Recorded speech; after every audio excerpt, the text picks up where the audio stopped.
Permítame. ¿Qué quiere? Sintao.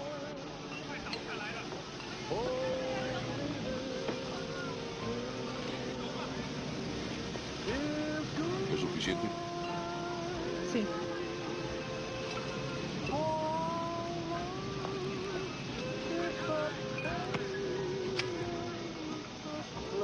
Bryant.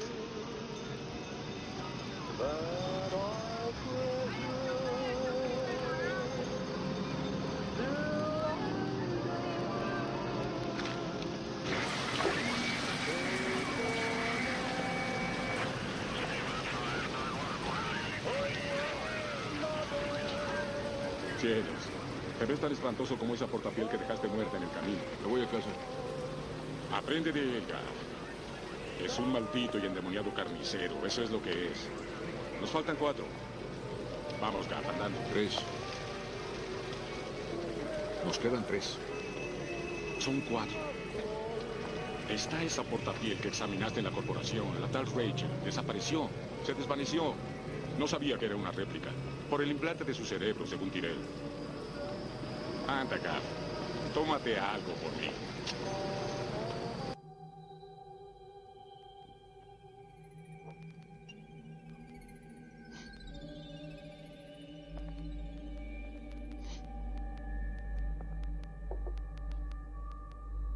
Pero otro lo haría.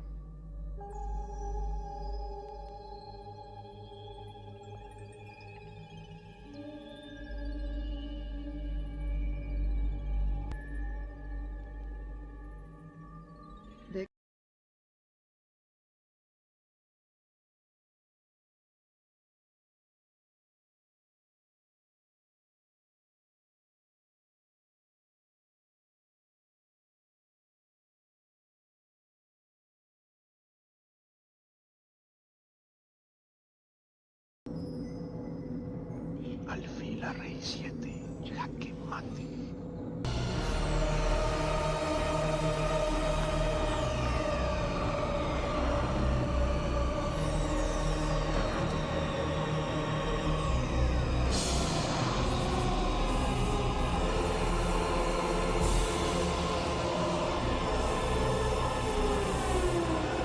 Hat uns ein kleines Geschenk dagelassen. Jemand drin? Kann ich sehen. Hey, warte, bis die Bullen weg sind.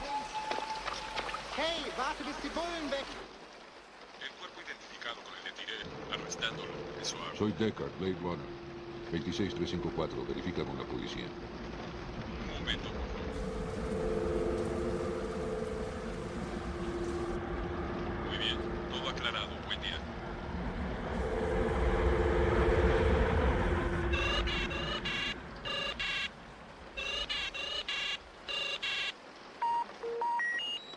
Hola, Hola, ¿está JF ahí? ¿quién es? A Eddie, un amigo de JF.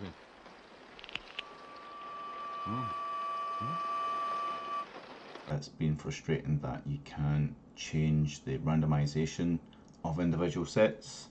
So yeah, if you click this, now all the sets are going to change based on this ID, because if you click on one, it can now override that ID and it doesn't affect any of the other sets. So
experiencia vivir con miedo, ¿no crees?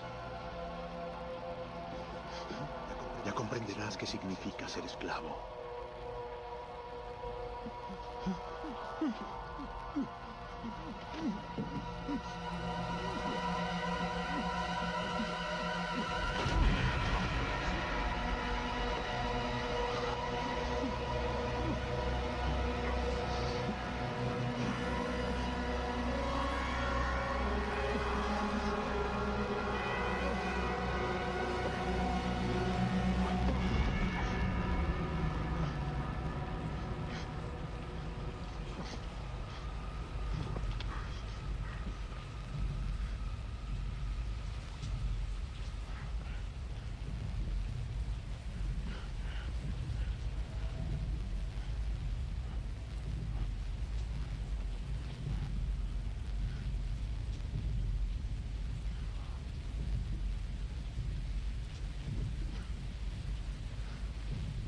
He visto cosas que ustedes nunca hubieran podido imaginar. Naves de combate en llamas en el hombro de Orión. He visto relámpagos resplandeciendo en la oscuridad cerca de la entrada de Tenauser. Todos esos momentos se perderán en el tiempo, igual que lágrimas en la lluvia.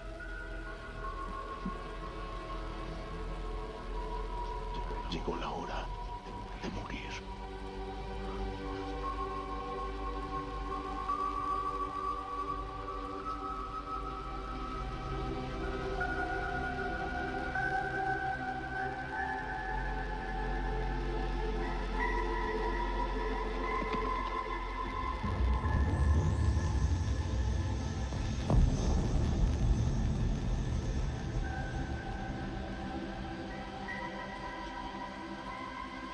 No sé por qué me salvó la vida. Tal vez en esos últimos momentos él amó la vida con más intensidad que nunca. No solo su vida, la de cualquiera. Mi vida. Y lo único que quería eran las mismas respuestas que el resto de nosotros. ¿De dónde vengo? ¿A dónde voy? ¿Cuánto tiempo me queda? Solo podía quedarme ahí y verlo morir.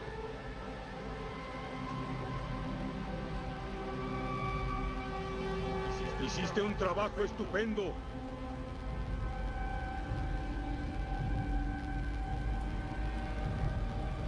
Lo lograste, ¿no?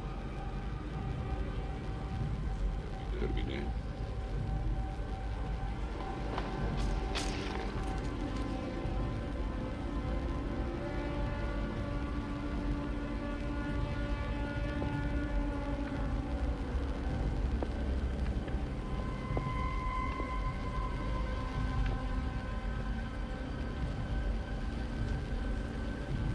Es una lástima que ella no vaya a vivir.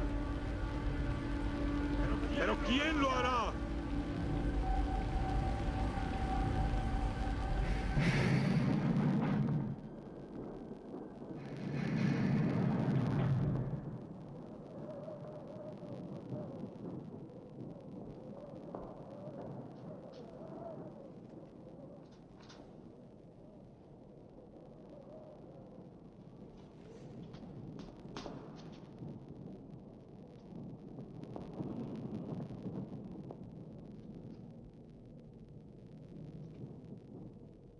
Rachel?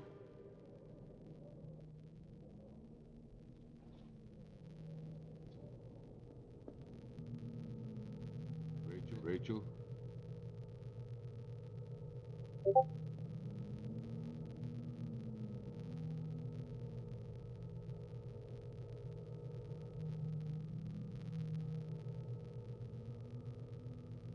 Rachel?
¿Me amas?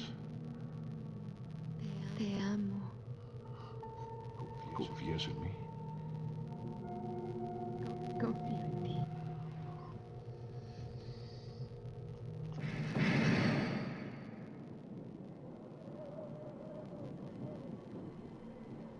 Rachel.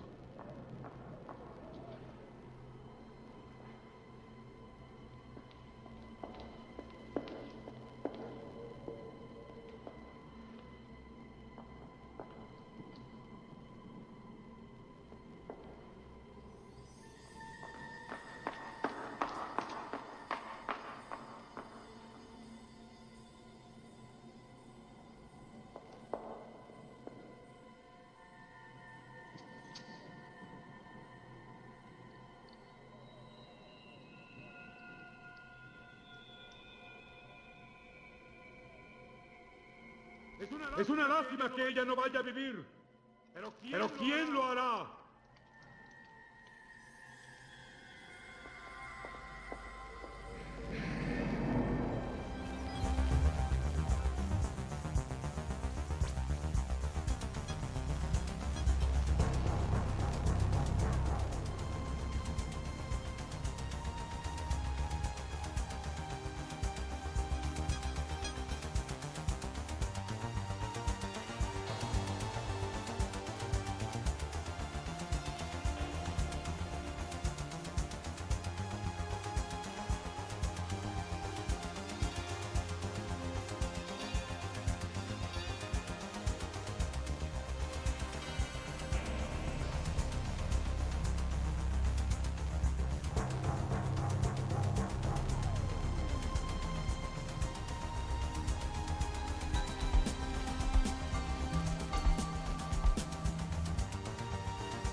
So we're going to do some mock calls. We've got some pretty good actors lined up. And I will have no idea what's coming. Nope, no idea so it what's could coming. be cat in a tree. Absolutely. It could be be just like a day in my life. You're going to be living it.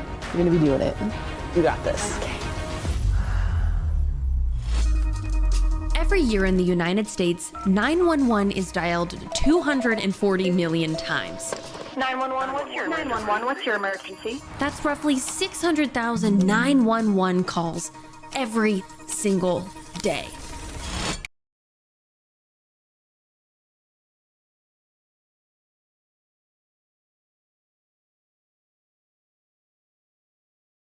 Callers had to memorize and dial the number of their local police and fire departments if they wanted any chance at receiving help. So, in the year 2022, what actually happens when you dial 911? Well, today I'm going to see what it's really like to be the first responder and the person who picks up the phone when you dial 911. Challenge accepted. Oh my gosh. All right, Michelle, welcome to South Metro Fire Rescue Emergency Communication. Wow. This is where all the 911 calls come in. This is incredible. There's so many monitors. Yes, this is the ultimate gaming setup for adults. And saving lives. And saving lives. So we'll come over here and I'll introduce you to Sarah. So Michelle. Sarah! It's so nice to meet you. I'm so glad you're here today. Oh my gosh, Sarah, I'm so excited to meet you. Come on in, step into my office. So yeah, like really I said. does feel like mission control. Yeah, there's a lot. Maybe let's start from the beginning. What happens when a call comes in? I have 45 seconds that I need to get the address, the phone number, and what's going on in order to get it over to get crews assigned to it. So initially it's gonna drop in on my call screen here. We're gonna answer it, it's gonna come into our headset. And then from there, we're gonna put in our problem nature. You got fire alarms, you know, water. Bomb threat? Luckily, we've never had to put that one in. Police assist, SWAT assist. We do a lot of SWAT assists. I'm actually doing SWAT next month. Seriously? Yeah, so be sure to subscribe so you don't miss that one. I'm gonna watch it. We're gonna get ready for a phone call, right? That phone's gonna ring and we're gonna answer it. Right now? Yeah. Wait, what? Oh my God. Nope, not yet, you're good. Let's give you your headset. You've got a mute switch here. Oh, so I'm gonna be listening in when you take real calls. Oh yeah, we're gonna have you listening. Okay, I'm gonna be closed the entire time. Can I push that? I shouldn't. Don't push that unless you're ready to. What's this that? is actually your transmit button, so see I've got it in mine. Hello. Don't send anyone. There is no emergency occurring. Okay. All right, cool, right? Oh. Oh my God. Aircraft emergency. What? Are you kidding me? Yeah, so that's Centennial Air giving us an air alert 2 for gear. So it's 2 jets. 2 jets. So that's the call they just built and dropped it in. Those in are the flight, so like they're in the air having an emergency. Correct. Sounds like their landing gear is not going down. If they can't get their landing gear down, it could cause a potential crash when they hit the runway. So we're gonna send our crews out. There they are. Yep. So we're listening to Cent Air. They have their tower control. Their port 5 is the ones talking right now. So no low approach, still land if gears down. So they're just gonna try and land. Without wheels? All right, so Okay, first so jet one down safely. landed, okay. Yep. You know, you send a lot just in case, and then like that jet landed safely. We're waiting for the second jet, but we have as much there as we need. This is another call coming in? Yeah, so while a plane crash is happening? Correct. South Metro Fire Rescue, what's the address of your emergency? Right, caller, are you there? Yes, I am. Ma'am, can you verify your address for me, please? Perfect. And I just opened up the garage door. I couldn't. What's the phone number that you're calling from? Can you tell me exactly what happened? I was sitting out in the garage drinking my coffee, and I wanted to get up, and I fell down All right. on my knee and my elbow. I want you to know I've got some help already headed to the apartment, okay? Are you there by yourself? Yeah. Okay, I'm gonna try and ask you just a couple of questions, but again, they're already on their way. There is a big misconception when you call 911 that we're waiting to send help. So as soon as we have your phone number, your address, and then we know what's going on, as soon as we have that information, we're sending help out the door. Again, help's on the way. You're welcome. From now on, don't have anything to eat or drink, okay? It might make you sick or cause further problems. And again, I want you to just rest in the most comfortable position for you, okay? Okay. Thank you. You're welcome. Sorry to No, bother you. You're fine. That's what we're here for. Okay, thank you. You're welcome. Bye-bye. Wow. You went from supporting in a plane crash to helping an elderly woman who just fell. Every day is different. I've delivered a couple babies over the phone. What? Yeah, it's pretty exciting. It sounds... You have instructed someone on how to deliver a baby. Yep. So I'm gonna need to learn how to do all of this today. Yeah, you can do it. Okay. Yeah.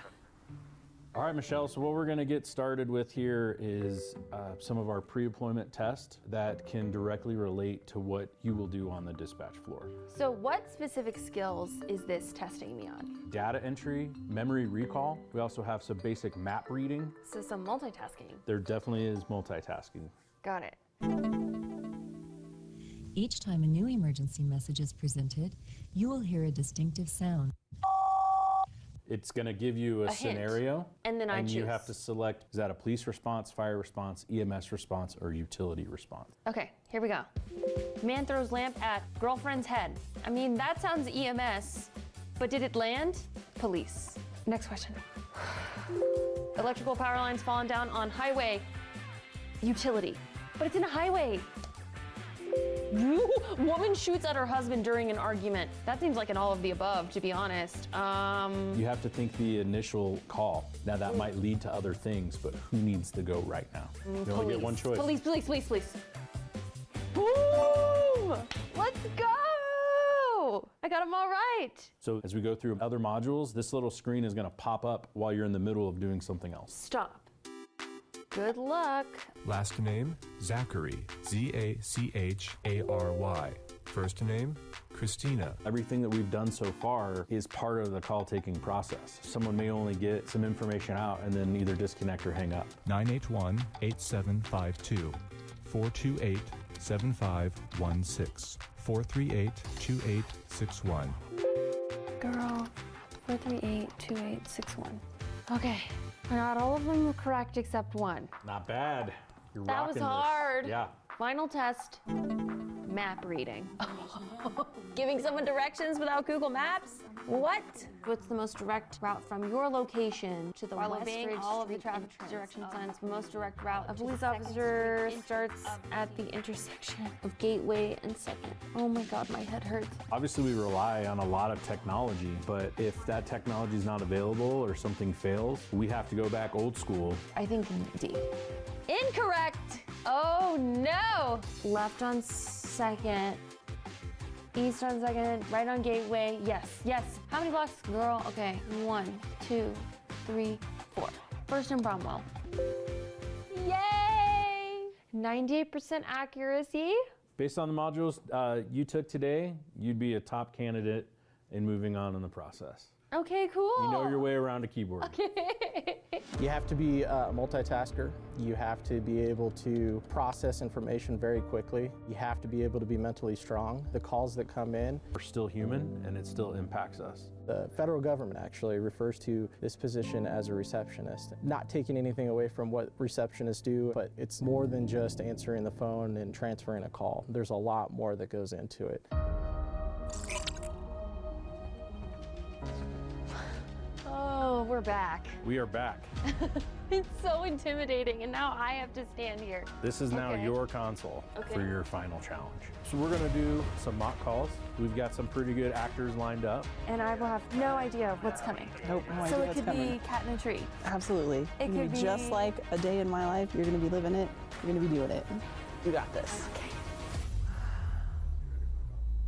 Ready. South Metro Fire Rescue, what's the address of your emergency? It's 9195 East Mineral Avenue. 919. Hurry. Do you mind repeating the address one more time? Yes, 9195 East Mineral Avenue. Now tell me exactly what's going on. My wife's water broke. I think she's going into labor. You guys gotta hurry.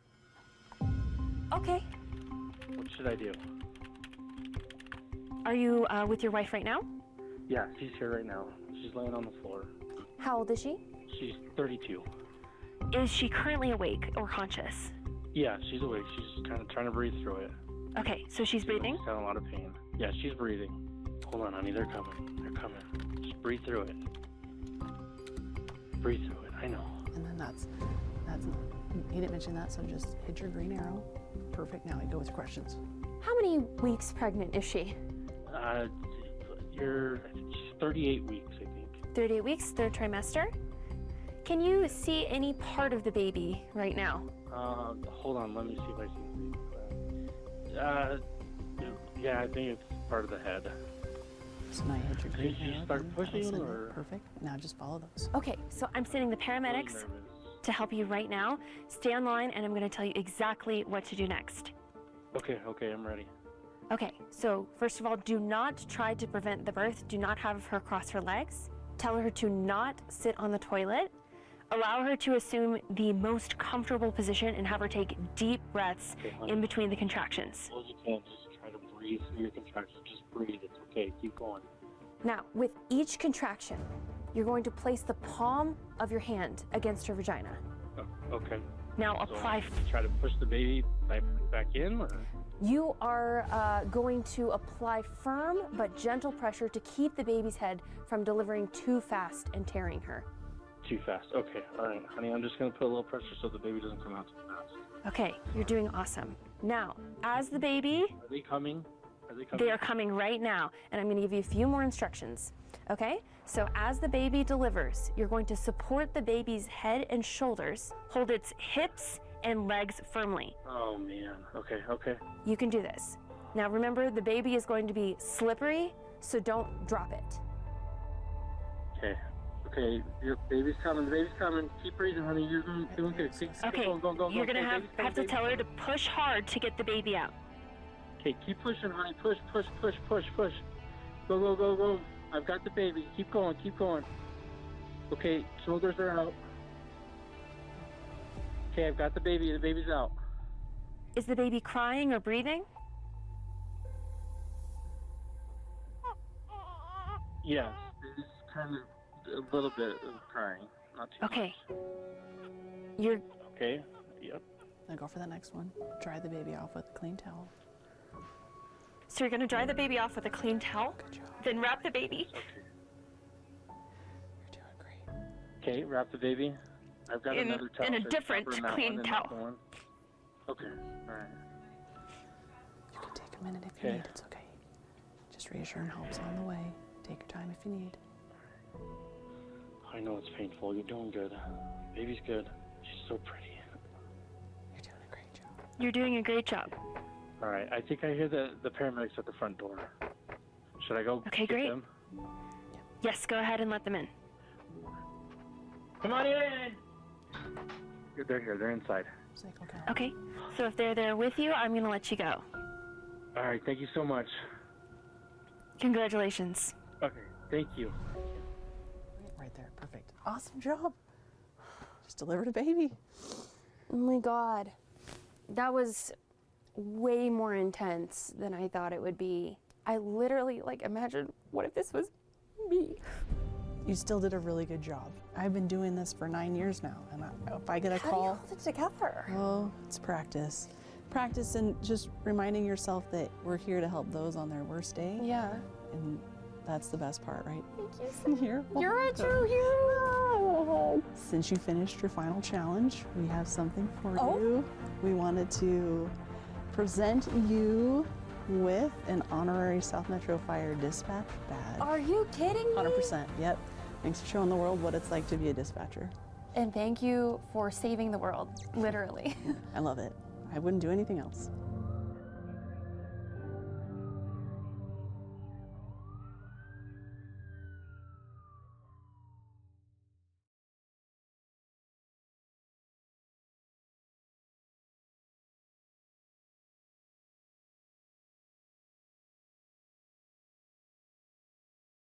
Victims out of here. The shot is definitely a handgun. Shots fired! Shots fired! I want to believe that all police are good people, genuinely trying to better the community. But it's conflicting when everything I see in the media tells a different story. Police Academy is a mental game. If you allow the nerves and the mental game to run away from you, that's when people crash and burn.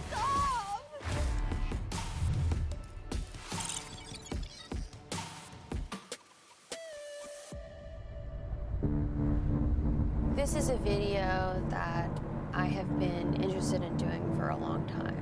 The concept of having a police force should be a great thing. It should be a great thing to feel protected, to have someone to call if an emergency happens. And right now, I don't think that everybody in America feels comfortable making that call.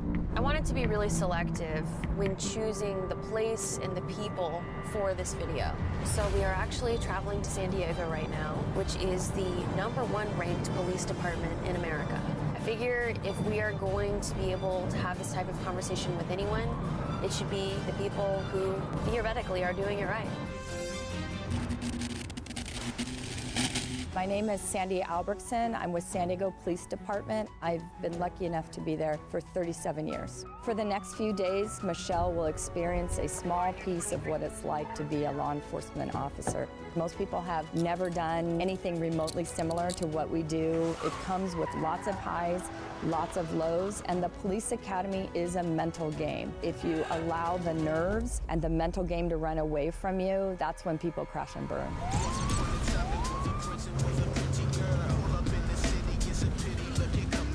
So one of the cool things about San Diego is that there is a harbor unit and beach patrol, which is different from most cities in America. 5 miles per hour, slow down. We just toned it down, but those are things we look for, because look, we have kayakers and everything like that out in the water. We try to just make sure everybody's safe. It was pretty neat to see the police in action and be on that side of things. We actually responded to 3 calls within a span of 5 minutes, which I wasn't anticipating at all. It looks like the boat turned over and then got pushed into the rocks. So lifeguards are assisting with turning the boat back over. A lot of sailboats, they'll flip over because of the heavy winds in this area, but they can usually get themselves back upright. There was a moment when one of the officers pulled over another boat because someone was sitting on the front of the boat unsafely. Hello, you guys can't be bow riding. If he falls off, you guys are gonna run him over. Thank you. They weren't given a ticket, they weren't given a citation. I just felt like everyone on the boat was frustrated and embarrassed. I can see a bit now how, as a police officer, it's difficult to even politely ask people to be safer or to do the right thing because people frequently assume the worst of you. Do you ever feel bad, like embarrassing people? I don't feel like people should be embarrassed. I wouldn't feel embarrassed if someone told me like, hey, you're doing something that can harm yourself or other people. I'm Kristen Robinson. I've been an officer with the San Diego Police Department for almost 4 years now. And I'm Jonathan Lowe. I'm the sergeant in the recruiting unit for San Diego Police Department. Been on for 20 years. We're here today at the obstacle course. The things that you're going to experience today, whether it's the wall, the stairs, the dummy drag, we want you to be able to do in one continuous motion. So in my Marines video, I got to experience the obstacle course at Paris Island. What is the difference between this obstacle course and the obstacle courses that we might see in the military? This one is actually built to simulate a foot pursuit. As an officer, we have to be able to, #1, be physically fit to keep up with a person and hopefully catch them. #2, be agile enough to get over different obstacles, backyard fences, little walls, big walls. And then #3, you have to also imagine a vest, a gun belt, boots. Most of us are about 25 to 30 pounds heavier than we normally are when we're in full uniform. These are all things that we have to think about. And you have 3 minutes and 15 seconds to get across that finish line. Oh my God, my heart rate is so high already. You ready? I'm fine. Foot behind the line. 3, 2, 1, go. You turn around. Come back this way. You turn around here. Nice, good pace. Go under the bars. Okay, up the ladder. Here we go. Nice and easy. Plant that hand down. Swing over. Good. Up over the 3-foot wall. Boom. Second ladder just like you did a second ago. Grab over, swing, good. Go across, and you're gonna go up the steps. Every step on the way up, circle the cone up top. You're at 41. Touch each step on the way down. As you come down, control your breathing. You're at 117, ready to go. Go straight down, weave through these cones. You're dodging obstacles, you're dodging cars, you're dodging people. Swing around, go back through. Watch your footing, good. Come over here on the 4-foot wall, let's go. Up and over, good. 6-foot wall. Get all the way up. Jump straight up in the air. Here we go. You can do it. Good. Hook the elbow. Now swing your foot. Get your heel over. There you go. Pull yourself. Good. All right, here we go. This is your partner now. Let's rescue him. Sit him straight up. Get close to his butt. Stand up. Stand all the way up. Stand up straight first. Good. Move your feet back. Hold on to him. You're already halfway there. Go straight. Go straight. That's all right. Get back up. You only have 3 more feet. No, you have to sit him up. You have to pick him up. There you go.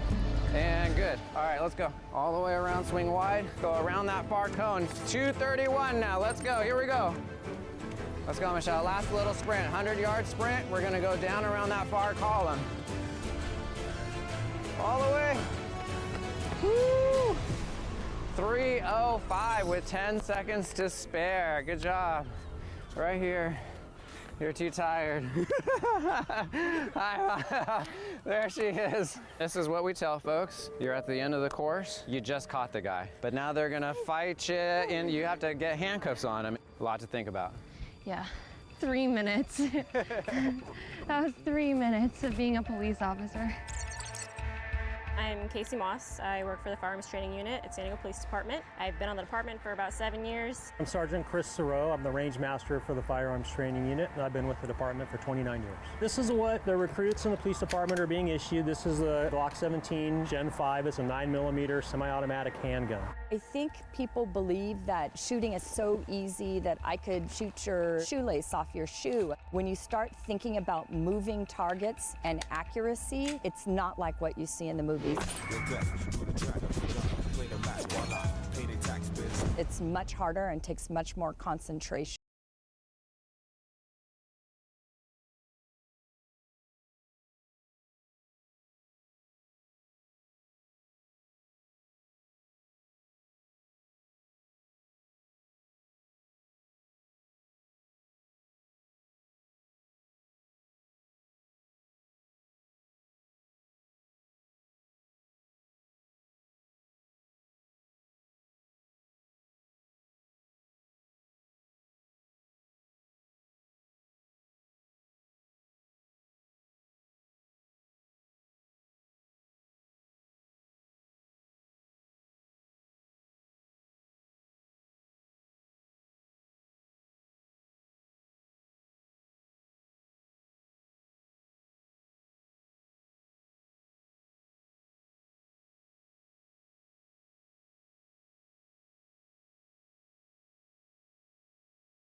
I apply CPR and now they're living life. That's an impactful moment. Thank you so much for your service, first of all. A lot of my perspective on what police officers are comes from social media. I want to have an open conversation with you about these issues because I understand that I might not have the full story. I sometimes think about myself in those situations. I don't know how or when I would decide to use a force against someone. On our qualification targets, we actually have them turn. Here's a 1-second turn. That's the amount of time you have to shoot? That's the goal, is to get from the holster, out on target, 1 round in 1 second. 1 second? We don't pull a gun because we can pull a gun. We may utilize that level of force because that officer has a fear of either their life or someone else's life. That's a tremendous responsibility. Have you ever had to use a firearm while you were in the field? 2 times. It was kind of surreal, but it's amazing how much goes through your mind in a very short amount of time. The last incident that I was involved in was a series robbery suspect who was armed. I had no other options at the time. He was reaching for his gun. You do so much training for one moment, and you hope that it pays off. Yeah, you know, a gunfight can be about 1.5 seconds long. What we see in the TV shows and whatnot is that it's like this 20-minute chase ordeal, and everyone has time to think. There are incidents that do drag on, but the initial confrontation can be 1.5 seconds, 2 seconds long. Now we're going to be firing 3 rounds in 3 seconds. That's our qualification from the 3-yard line. Are you ready? Yeah. Stand by. Woo! Nice job. Holster up. How can we trust the people who are protecting us if we see these crazy stories of police brutality, specifically against people of color? On a daily basis, we've got a community meeting going on, and our officers are always there at those community meetings. So what I encourage is the community to come out to those meetings, participate. I think that daily dialogue or the monthly dialogue is very, very important. We serve a population of about 1.42 million people, and so we go out to all various communities to recruit. The more we represent the diverse community, the more that trust that you were talking about is established. I see the people that I'm meeting as people who are genuinely working to better the lives of the citizens and protect people. It's just really conflicting for me when I'm constantly bombarded with the negatives. Tomorrow I'll be able to experience some of the more difficult parts of this job, administering a taser, feeling pepper spray, and I think that's going to be a completely different side to this that will give me a different lens into what these trending stories actually mean.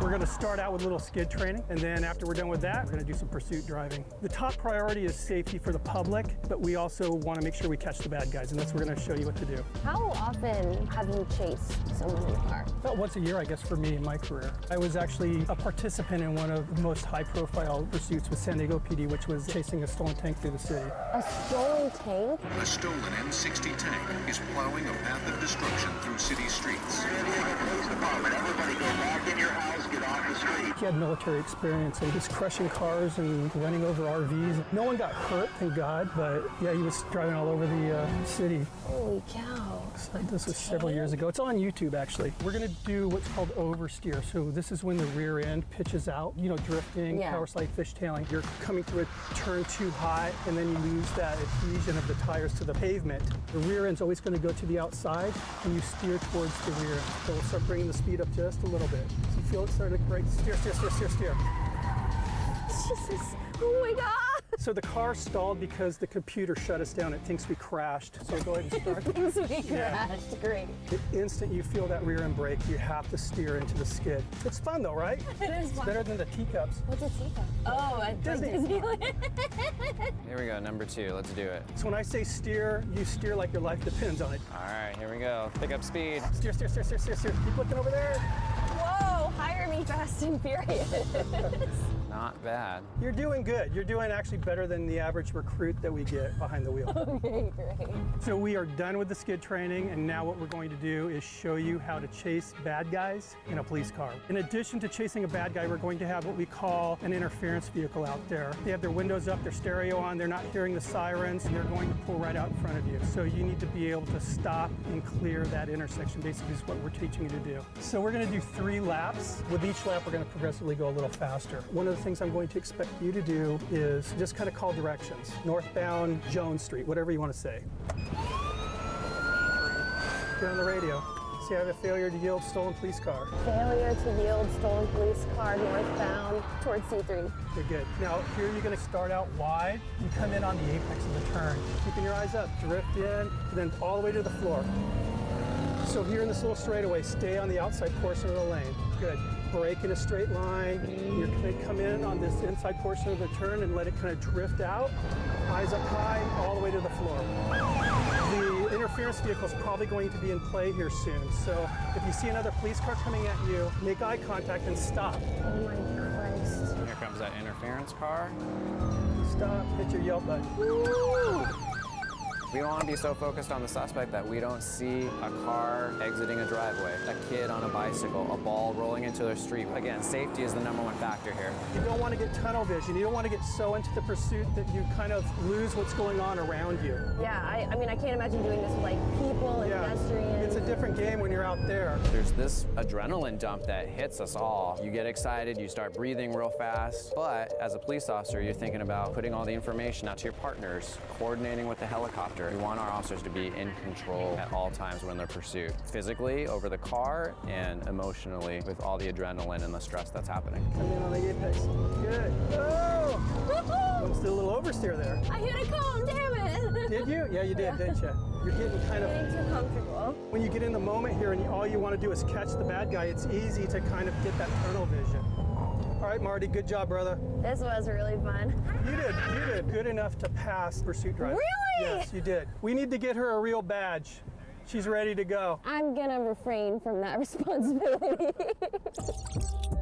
I'm Officer Ken Crease with the San Diego Police Department. I'm one of our defensive tactics instructors. Today we're going to go over some of the force options that police officers use to take people into custody. We'll start at the lowest level that officers use and progress to the highest level. Anytime you apply any amount of force, it's not pretty. We take that type of intervention very seriously, and we use it as a last resort. The lowest level of force would be compliant behavior. We're going to set up a suspect here who has a warrant for their arrest, and you're simply going to introduce yourself, and we'll put the cuffs on. Hi, my name is Officer CARA, and we have a warrant for your arrest. Could you please turn around? Put your hands together, knuckles touching, feet separated, and lean back. And come down here. Excellent. Do you ever deal with someone that easy to arrest? Yeah, we deal with people like this all the time. That's probably the majority of our stops. When we watch videos, you don't see someone standing there saying, okay, arrest me. You don't have to agree with the reason why we're interacting with you. That's for the court of law, but it's not for fighting us on the street. So Michelle, this person is a protester. They don't form a threat to you. Clearly see they don't have weapons. Sitting in the middle of the street maybe, blocking traffic. They're not gonna stand up, so how do I get them up? I'm gonna apply some pain compliance. I will do it to you so you can feel it, and then I want you to demo it to Mike. I've given you commands to stand up. We're going to apply pain. You've decided that you're going to refuse. I don't want to, but okay. I'm going to control your head, stabilize it, and there's a nerve right in here, and I'll find it. You can kind of feel that. Yes, feel that right there? And what I do is I'm going to push in and then forward, and I'm going to give you commands. Go ahead and stand up, stand up, stand up. Okay, there you go. Place your hands to the small of your back. And that's it. It's just simply pain. There's no injury to the spot, just compressing a nerve. So Mike's gonna go ahead and get down, and you're gonna use it on Mike. Now push in. See that? Face? There you go. So what we're gonna do is, hey, I need you to stand up or I'm gonna apply pain. I need you to stand up or I'm going to apply pain. Nope, not gonna come in. So you're gonna push in, and we're gonna encourage him to stand up as you apply pressure hard. Stand up, please, please stand up. Now he's gonna move up into a higher level of force, active resistance. You're gonna come up to Mike, you're gonna tell him he's under arrest for a warrant, and he's not gonna comply. So on this one, we're gonna let you use some pepper spray. The pepper spray's out in front, and this hand is kind of up here, but sometimes you get some back spray depending on the wind. Hello, my name is Officer CARA. Your arrest, we have a warrant. I'm not gonna fight you, you're not taking me to jail. Okay, so go ahead and give him a warrant. You're gonna get pepper sprayed. If you don't turn around and put your hands behind your back, I am going to pepper spray you. If you believe he has a weapon on him, let's say he has a pocket knife, you could use a taser. This is a real taser? This is a real taser. Oh. So what we're simply going to do is that suspect's exhibiting assaultive behavior. So you're going to point it at the suspect and you're going to say, get down on the ground. You're going to get tased. Now you're going to say, taser, taser, taser. That is the warning to the officers around when it shoots the darts, makes a loud pop, and could be misinterpreted as gunfire. Officers going in, they're grabbing the suspect, we're getting control of his wrist, we might put in a wrist lock on him. Wow. Great leg shot, fantastic shot here. We've got a good spread. This person is going to be much easier for us to take into custody because they're going to have a tremendous neuromuscular lockup from that. This person wants to hurt the police officer. They're grabbing onto the officer. They're not trying to get away. They're actively fighting with the officer. So baton can be introduced now. We avoid from the neck up because we don't want to seriously injure somebody. And we avoid anywhere in the spinal column, anywhere behind the kidneys. Arms are great targets, and the legs. It feels really weird to use force against another person. Especially holding the baton was like really bizarre for me because I've only seen the negative social media videos of police officers using them against protesters. The suspect is coming to punch you. You can drive your hand into that face. That's kind of where we want you. If I'm driving your face this way, very difficult for you to throw balanced punches. Right. Now he's going to come at you. Good strikes. Get on the ground! Get on the ground! Move to the rear. Move to the side. And then move out. Move out. Back up. And then from there, good. We'll assess. We'll pull this back kind of in a fighting, ready to go. And we move, get some distance, and we'll just hold right here. It just feels weird. Like, I didn't even want myself to be filmed hitting a dummy with a baton and yelling that. I have to remember that all of these are last resort techniques. That's why we always try to educate the public is comply with the police officer. And there's a legal course for you afterwards. Don't pull away. Don't start to reach for your waistband. And then set off a chain of events that's wildly chaotic, uncertain, tense. And anything can happen. It's important to know that it's not a pleasant thing, and so our officers experience the less lethal forms of force, like the taser. We're going to use alligator clips. We're not going to shoot the darts into you, okay? But you will experience the same exact effect of being hit with the darts. You're going to get between 1,200 and 2,500 volts. What does that mean? That means you're going to get a little bit of current going through your body that is going to lock up your muscles for 5 seconds. What does this feel like? It's hard to explain. I'm going to tell you that it feels like a kind of like a jackhammer. Wait, this is happening really fast. I don't like this. Are you guys gonna hold me? They're gonna hold you. Whatever happens to you, they're gonna keep you from falling. Wait. Oh my God! You can do this. All our recruits do it. Just hang on. 5 seconds, hang on. Ready? Yes. Taser, taser, taser. Hang on. 2, 3, 4, 5, and you're done. Yes, nice job. Hang on, stay with her. Hang on, don't move. We're gonna take the alligator clips off. You got the one, just catch your breath for a second. All right, catch your breath. Let me ask you this, if you were a suspect, could you have fought through that? Could you have attacked the police officer? No. That's why it's so effective. And I always go back to this. I don't have to tase you if you comply with what I tell you to do. So she'll be responding to a fight between two males. I'm gonna confront her, I'm gonna draw a gun from my backside, and then we'll see what her reaction is. Sometimes from the minute they're stepping out of the car, somebody's videotaping them. Things happen incredibly fast, and that is why training is so important, so that they can make decisions that are ethical and efficient on the drop of a dime. Hello, sir. My name is Officer CARA. I'm going to need you to go to that wall and turn around and put your hands behind your back. Stay away from me. Partner, watch it. Just watch him. Watch his hands. Keep going. Keep talking to him. Stay away. I'm not What's going that? back. Let me see your hands. I'm not going back. What are you gonna do? Huh? Put your hands up. What? Shots fired. Shots fired. Shots What are fired. we doing? Check your gun. Check your gun. Get behind cover, guys. What are we gonna do? When 17-year-old Trayvon Martin died at the hands of George Zimmerman in 2012, protests sprung up around the country. There is growing outrage tonight after an unarmed African-American teenager was shot and killed by police in the St. Louis suburb of Ferguson, Missouri. And they're saying we're not going to let this go unchecked. This healing is going to be hard. We as a society have to take this seriously. And it's incumbent then on the activists to also take seriously the tough job that police have. How do you feel about the Black Lives Matter and Blue Lives Matter movements? It comes down to mutual respect and understanding that there's differences. It's okay that there's differences, but we need to grow together and grow in harmony. Personally, it hurts when I see the clash. I've worked for over 22 years hard to make sure that I'm there for the community. My family's part of this community, and so it is difficult. However, our job is to always be there for the people, and when they call 911, no matter how we may disagree, we're gonna come there. Not everybody's gonna like us. I don't expect that, but when the wolves come and bad things happen, the police are gonna be the one to run to the danger. This guy, he came into my store, he punched me right in the face. That guy right there in the black and the Okay. sweatshirt. Sir? What's that, man? 5'10". Going up the stairs. Get your hands, get down on the ground now! Get down on the ground now! Get down on the ground! Get off me! What do you want? Throw this? Huh? Get the gun! Get the gun! Get your gun back, Michelle. It's over here. Here, get your knees inside. Kick, Michelle, kick. Get inside. Get your both legs inside, Michelle. Targeting. Where's the groin? Where's the groin, Michelle? Grab the inside of the pants for the groin. Get up, get up, get up tactically. Put your hands up! I give up! I give up! Come to this side, Michelle. Over on this side. Come over here. Just control that arm. And he's handcuffed. Innocent error.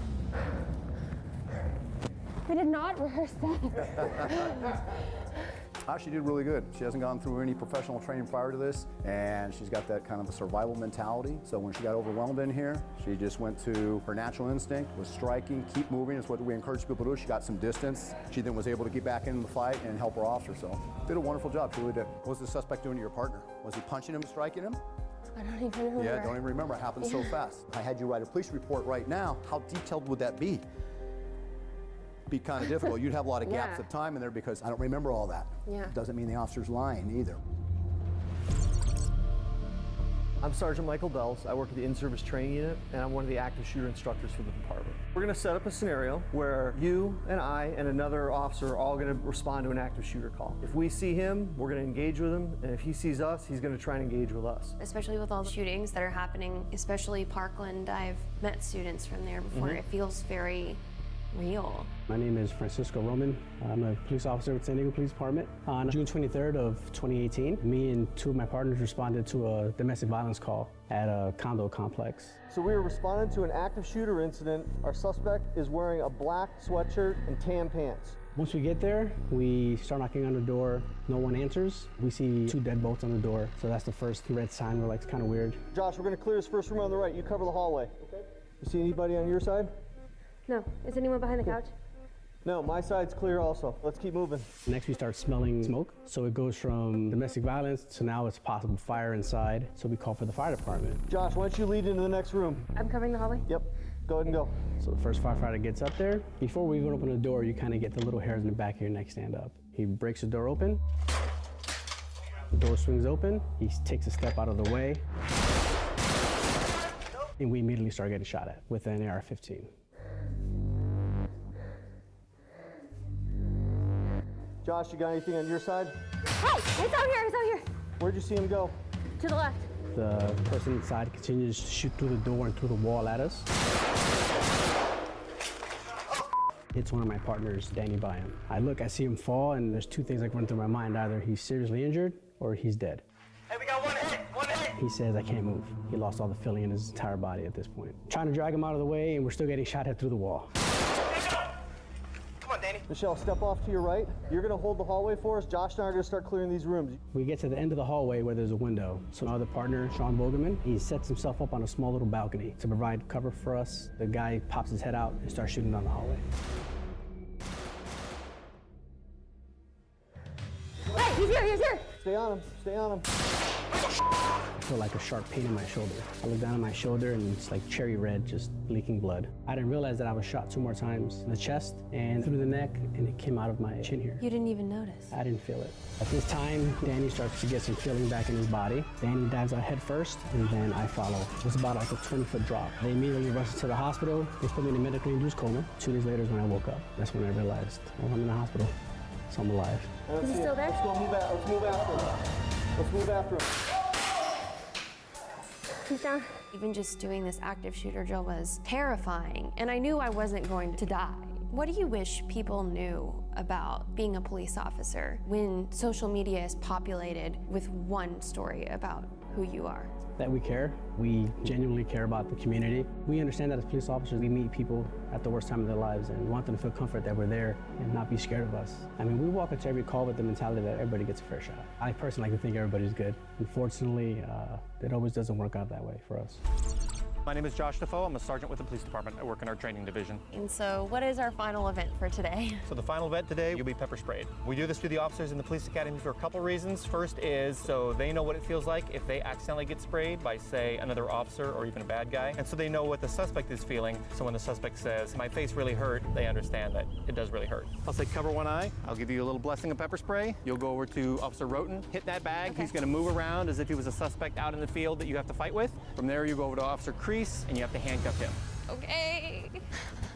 Jesus Christ. The best way to explain the pepper spray was that it absolutely f***ing sucks. Stop right there, cover one eye. Go. Pepper spray feels like a combination of your skin being on fire, the hottest pepper you've ever tasted, and the worst bee sting of your life. I thought that I would just feel the pain in one eye because I was covering the other, and it bled over into my other eye. And when I got to the kicking and fighting portion, I couldn't even see. I was doing it completely blind. I can't see. Yes, you can. Come on, come on. All right, handcuffing. Give him commands. Put your hands behind your back. Fingers out. There you go. I can't see. I know. You gotta try to get that other eye open. Not too tight, not too tight. Now take this. You need to use the other end. Other end, when the handcuff key around. Okay, that's it. Over here to the water. Tilt your head sideways. Gonna run in your eye. You gotta open your eye. Unless you get your eye open, that stuff's not gonna come out there. It keeps burning. The worst part of the experience is that it lasts for 24 hours. It spreads like a virus. Anything the pepper spray touches burns. I just wanted to stop!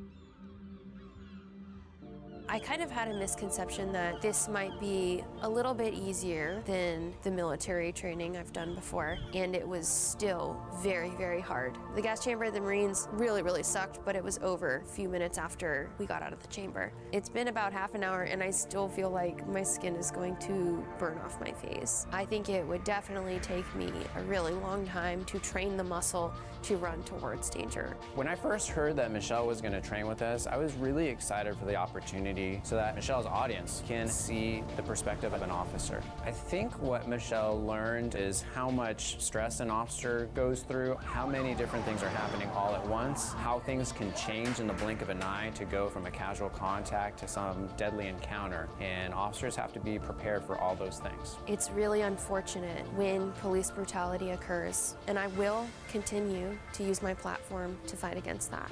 However, at the same time, there are many, many men and women in uniform who are doing the right thing every single day and don't make the news headlines. And I think it's important to recognize and honor them as well. So tomorrow's Pride in San Diego, it's a huge event. Hundreds of thousands of people come to San Diego just for Pride. As a San Diego Police Department, we are fortunate enough to have such a good working relationship with the LGBTQ community that we're always invited to march in uniform in the parade. So Michelle is going to join us. She's going to see, it's really a celebration of coming together with our community. The parade is really fun. Okay, I'm excited. Even though you're just walking, it's a way to really see how many people really accept LGBT people. When I first came out, there was a lot of transgender individuals who had hate crimes committed against them and didn't feel safe coming to the police. So that was something that I wanted to change. That's not going to happen overnight, but we are getting there here in San Diego. That's by having a dialogue with our community, chiefs advisory boards where our community can come in to our home and tell us what their needs are. Those are all things that are going to help the community feel safer. Being part of the LGBT community myself, it's important to me because when I first joined the police department, I wasn't out. I was scared. I joined 20 years ago. Times have changed a lot since then. Seeing how the San Diego Police Department really is culturally and how inviting we are and how diverse we are, it encouraged me to come out of the closet as well and show them that we're a part of the community as well. Going into this experience, I had a very narrow understanding of really what it means to protect a community. I feel like we just take it for granted, this protection. I really cannot fathom the courage required to just patrol a neighborhood knowing that it could escalate into a high-speed chase, into a shooting, into anything. That requires some pretty amazing training. If you guys enjoyed this video, please give it a thumbs up, comment below with what you want to see me take on next in Challenge Accepted, and if you're new here, please subscribe. I really encourage you guys to become more involved in your local police departments, and I've listed some resources and links below if you want to do the same. Thanks so much for watching, and have a great day. Bye!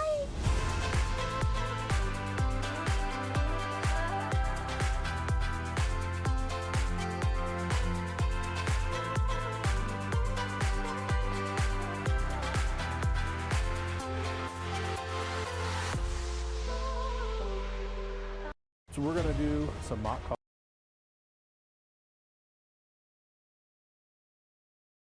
On this episode of Challenge Accepted, I am going to see how good I can get at chess in just 30 days. Starting from ground zero, I'm going to be trained by some of the top chess players in the world. And at the end of this video, I will be competing in PogChamps 3, an actual chess tournament against some of the biggest streamers on the platform. Challenge accepted.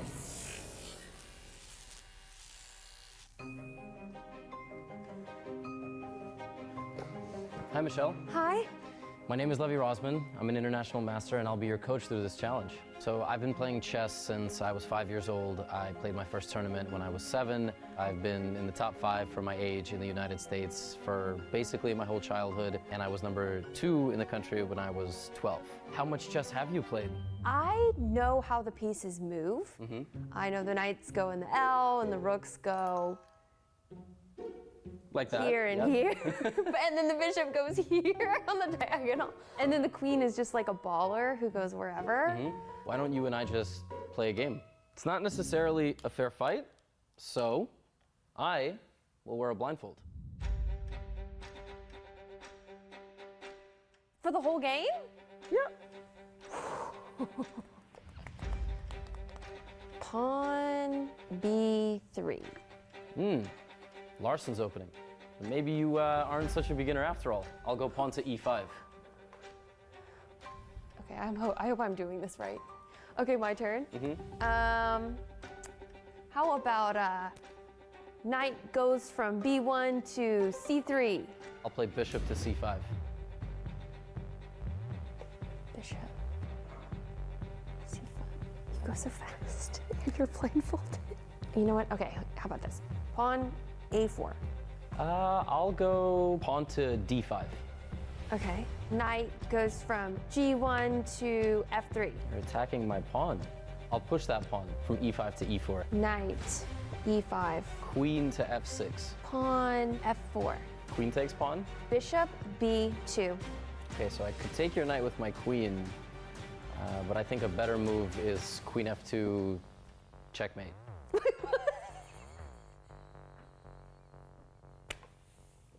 So I don't know if you... What the heck? That's it? I think the real problem is that you didn't push your central pawns, so you couldn't really fend off my pieces out in the open. Respectfully? What the f? My name is Hikaru Nakamura. I'm a grandmaster at chess, 5-time United States chess champion, and the #1 ranked blitz player in the world. The hardest thing for Michelle is probably dealing with failure at the start. I think it's going to be very difficult to get into chess. I expect her to lose quite a few games at the start. I think the most important thing is that she focuses and realizes that it's about the end result. It's not simply about the first couple of games. The game of chess is split into 3 phases. You have the opening, the middle game, and the end game. How many openings are there? Many hundreds, maybe in the thousands. Am I gonna learn one? Well, we should start with the first move, yes. I'm gonna choose to move the queen's pawn. If I play also with my queen's pawn, you have the option to play the queen's gambit. Like the show? Oh my god, we're already there! We're doing the queen's gambit! The global Netflix hit, The Queen's Gambit, follows the rise of fictional chess prodigy Elizabeth Harmon, checkmating her way to victories in the male-dominated sport. The on-screen matches igniting a new off-screen interest in the game. The Queen's Gambit just completely changed chess forever. The opening that I wanted to show you is called the London system. They all have different names. A lot of them have different names either after people or places. And then some have meme names like the Bomb Cloud.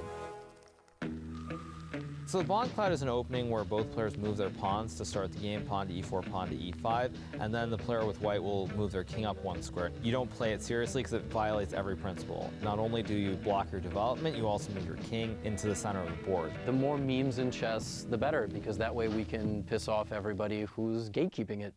The whole way the London starts is with the move bishop to f4, getting your dark squared bishop to the center of the board. Controlling the center in chess is extremely important because from the center, your pieces are the most mobile and active. So your next move might be pawn to e3. But see, if I do the same move that you just did, you'll notice that I blocked in my bishop. So now my bishop can't come out as far into the territory as your bishop. Develop your king's knight to f3.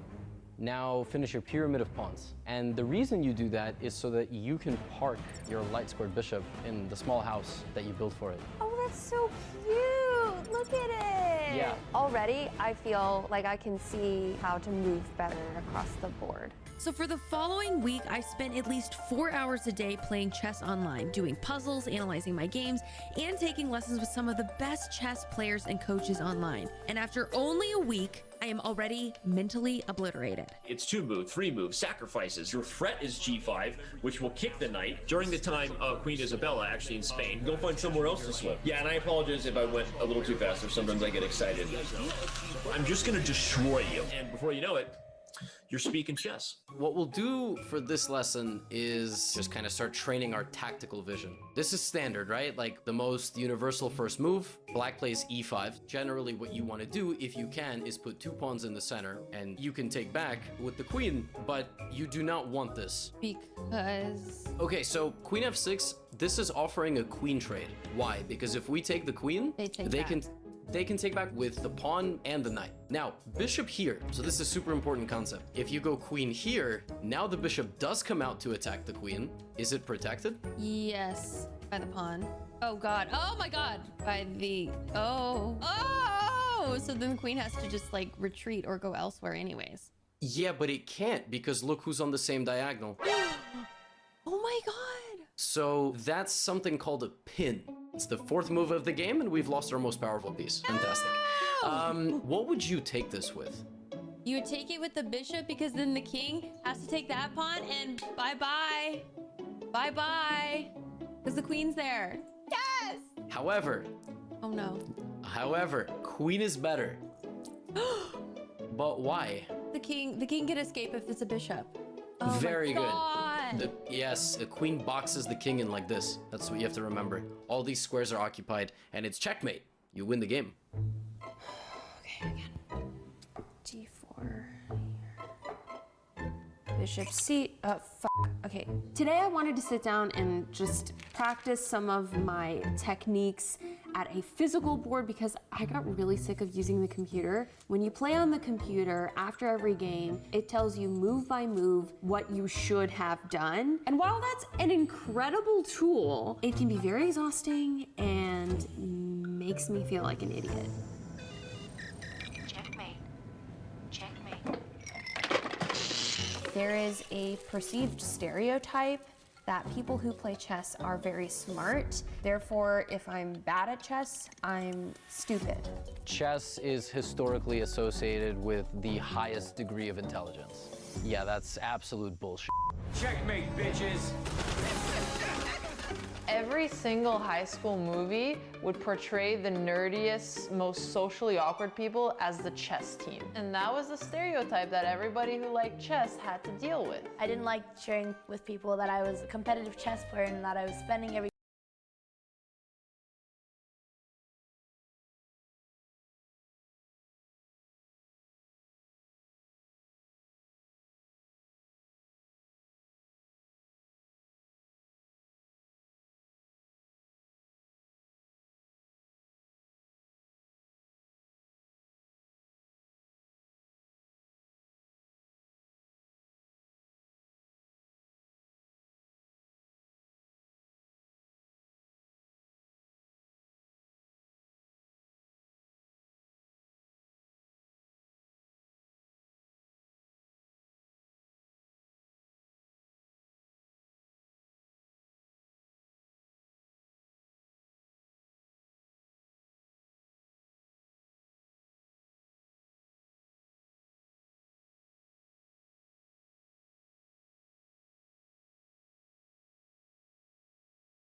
weekend competing because I felt like, oh, they would see me differently. A great benefit of this online outlet is that you can see there is really no stereotype for what type of person a chess player should be. I have no clue how I'm going to do this at a tournament in like a month from now. 2 weeks. 2 weeks from now? My name is Anna. I'm a chess international master. I've been playing chess since I was 4 years old, and my dream was to be on the Olympic team of Hungary, which I finally achieved at the age of 20. What we're gonna do today is to simulate a game that will be about the level of a PogChamps competition. Okay. And what I need you to do, every move, you're gonna talk us through your thought process, and you will also analyze my moves. So I will just do pawn d4 because I've been practicing London. I'm gonna copy you and push this pawn. I'm gonna go bishop f4 just to continue my trip to London. I'm gonna make this move. Do you think the knight is all right here? I probably would have gone knight c6 to at least protect the king and also be more centered in the board. Very good. Which means that now my knight is stuck on the edge. We have a saying at chess that a knight on the rim is dim. If I want to move this knight again, what would be an alright move for me? Where You just have to retreat back? Yeah, that's really sad when you need to retreat to the square you're coming from. I don't want to retreat. I know. You need to think of every turn as a time unit. You want to make sure that you use that time for the benefit of your pieces. And if I have to keep moving the same piece, I'm wasting time. When you make a forcing move, and forcing moves are checks, captures, and threats. If you give me a check, I have to respond to the check. If you capture a piece of mine, very likely I have to take back if I can. If you threaten my queen, most likely I have to move my queen. So forcing moves are a category of moves that are some of the strongest. When you're making a move or a sequence of moves, your opponent is kind of forced to react to them. You win a tempo or a move on your opponent.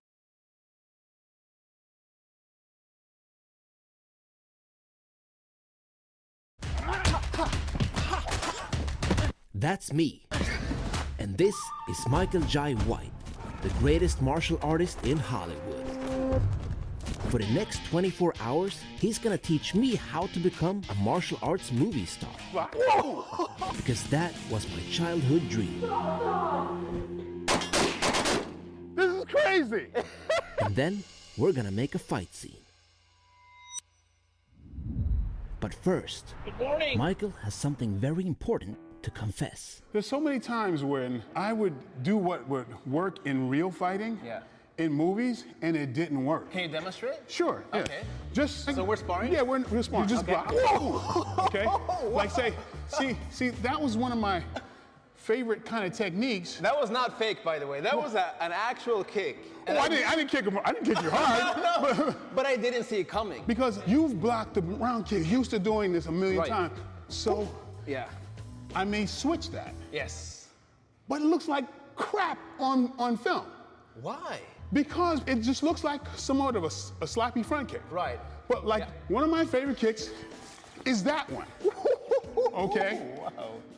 Almost nobody blocked. Because it just looks like somewhat of a sloppy front kick. Right. But like one of my favorite kicks is that one. Okay? Wow. Almost nobody blocks it because by the time you're blocking, same timing, boom. Yeah. I expect it. Boom. Bam. Also another technique. Yeah, all right. Okay. Works on all advanced people. So everybody, try this at home when you're sparring. Don't let me hit you. Okay, okay. Yeah, okay. so everybody's used to that. Right. Right? I threw it and then they're blocking that. But they're not used to, okay, I throw half of the first technique. Yes. I sell you into the second one, but I continue with the original. I've never seen anything like this Yeah. before. Even slow, it's difficult Yeah. for the more advanced person to Yeah. block it because they're used to faking the first one and they commit to the second. Yeah. So I'm doing this. I'm doing this. Wow. Right? Wow. But one thing I learned is that on film, you have to telegraph for people to know what to look for. And you don't want to telegraph in a real fight. Exactly. There's a big difference. Okay. Like we'll create an angle that we always see, which is the over shoulder angle. A real hook is I'm going to be hooking like this. Right. But on screen, basically it goes, look at me, crack. Yeah. You know what I mean? It's a delicate dance because some things look cool, like say Bruce Lee. Yeah. When he cut someone off, like when you're trying to hit me, and I catch you first, that looked great because we're looking at the attacker, and then you get caught. Yeah. And so it not only surprises the attacker, it surprises the audience. So those are some of the real life things that kind of work. When he's not acting, Michael loves to spar and teach world-class champions. And they all want to learn this secret. I'm going to throw 2 punches. Don't let me hit your hand, Okay. right? So just move it out of the way if you see me coming, Okay. ready? Okay, that's 1. And here's 2. Okay? Okay, let me do the second one again, right? Do not let me hit it. No, it's impossible. Just move it out of the way if you see me coming, Okay. ready? Okay, that's 1. And here's 2. Okay? Okay, let me do the second one again, right? Do not let me hit it. No, it's impossible. Well, see, what it is that a real weapon is something that you cannot block, even when you know it's coming. I mean, like, say, Ryan Hall's leg locks. Right. Or Ronda Rousey's armbar. Yeah. So that lead hand, okay, now I'll go back here. Do not let me hit your hand. Okay? Yeah. You're fast. So it's really not speed, okay? Wait, if that was my face, I'm done.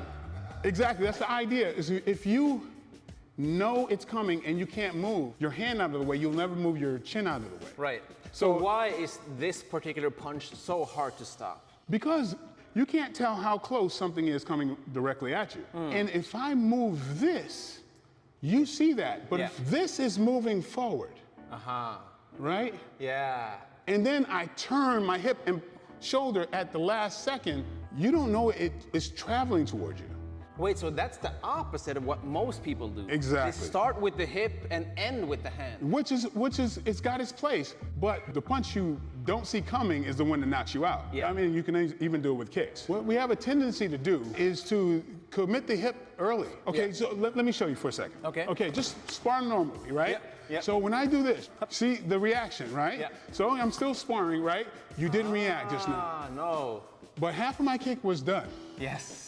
But you didn't react because my knee didn't come close to you. So what happens, I'm here, right? I've lifted this, there's no time. No. There's no time for you to react. Yeah. And so if you have not reacted to this, I got you already. Yes. And the power, it's about committing the hip and the leg. And in a movie, you don't want to do that. No. In a movie, like this is effective. Yeah. That looks better. Yeah. This looks better in a movie. Yeah. Look at me. Yeah. In reality, you don't want to do that. No, exactly. In movies, you do want to do that. So we've talked about how to attack. So what about how to defend? I want you to yell, pow, Pow. pow, Pow. at the end of my punch. Okay. Ready? Pow. Pow. Pow. Pow. Pow. Pow. Right? Yeah. You can anticipate. Pow. Pow. Right. I'm only dangerous at the end of the punch, at that second. Now, I want you to slip and say pow. Okay. At the same time. Yep. All right. Pow. Pow. Pow. Pow. Pow. Pow. Pow. Pow. Pow. Pow. The best fighters are the defensive fighters. Yeah.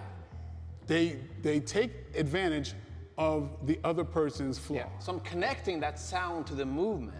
Exactly, because your eyes will lie. I see, yeah. I did a scene where I'm fighting The Rock's double. And so one of the things is when you watch people, they're fighting, you know, some people drop their hands. Yeah. So my character is watching him drop his hands. So, okay. The easiest way to beat him is to give him a target, slip, and when he drops his hands, I catch him. That's a piece of reality that looks good in movies. So would you say that the perfect fight scene is something like this? Something that works both in a real fight and in a movie? Now that I can fight like a movie star, I need to look like one. That's why we're visiting Gold's Gym to train with the former Mr. Olympia, Danny Hester. There's only one problem. No! Oh my God! Oh my God! Oh no. Oh, we are screwed. Makes no sense. I leave something on. What I get for not driving this thing enough, because this thing has been sitting at the house. You know I'm getting this on camera. I know you're getting this on camera. This is ridiculous. Paul Schwarzenegger, Arnold. He has a bigger hump, and then you use the cables, right? It really doesn't make sense because there's something draining this stupid. Okay, okay, babe, I'm gonna try to get a jump start. Red on red. We got the battery running. Yes. Oh yeah. 2 hours later, we finally make it to Gold's gym. This is the Mecca bodybuilder. That's when I get the bad news. Turns out there's no time for training now because our schedule is super tight. Luckily, I spot something shiny in the background. Wait, what are these for? There's a few people who can actually move that. These are the golden dumbbells. According to legend, only a true superstar can lift these weights. If I manage to move them, my strength training will be complete. Wait, they're stuck, right? No, it's a joke. No. No, they're glued to this thing, right? Just do 5. 5. Shrugs. Ready, and walk. Oh, it's moving. Yeah, you moved it. All right, I'm done. It's time to eat like a movie star. Michael always eats after a workout, and he's a foodie, just like me. I'm gonna get my favorite. Okay, we're having a bison burger. Except I eat for pleasure, but he eats for purpose. Oh, and I'm gonna get a protein shake to go. That looks unhealthy to the average person. This is a bison burger. Okay. The meal after a workout is very important. So what we just did was broke down muscle. Yeah. And what we're gonna do is repair that muscle. It's a window of opportunity for replenishing your carbohydrate storage. Oh, there's mine. Oh, cool. This is guilt-free. No, it doesn't go to the thighs, it goes to the muscles. It goes to the muscles. All right. But a lot of people think that carbs is bad. You might say fat is bad. No, but fat is essential. Of course, carbohydrates have been connected to people being obese, overweight, because they have way too many carbs. Yes. You don't need nearly as many carbs as you think. And it's the easiest thing to get. And often the tastiest. Yeah, this is true. After finishing our burgers, it's time for my very last lesson. But we have to hurry because the sun is setting. We are going to teach you how to shoot. You're gonna lose your virginity with a gun that has never been shot. It's not gonna blow up in my face though, right? No, it's not. But if it does, we will sue the gun company. The only gun I've ever held was a toy. But Michael and Danny are not playing around. So is this what you would actually use in a real movie? You may actually use a real gun, but you'll be using blanks, which is better for filming because it doesn't have to be that loud, right? But you still see the spark coming off of it. But would that be dangerous if you got hit? The armorer, gun person, doesn't check. There could be something that's in the barrel.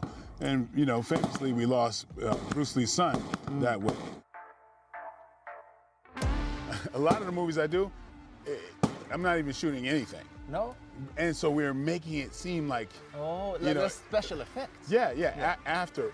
But I do enjoy training with a real gun. My wife, myself, you set up your targets, you shoot, and you get that ping sound is what you want. Yeah, okay. As you see, Danny is laying out an array of weapons. Right. So I'm gonna go get the virgin to meet the virgin. Let's go. Here she is. Wow.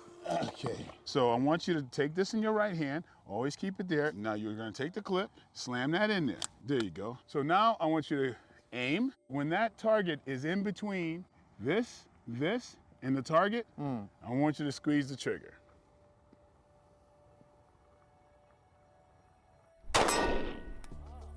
First shot, check you out. Was it good? Yeah, you hit it. Now I want you to do it twice. Shoot 2 times. You know, this is ridiculous. Is this good?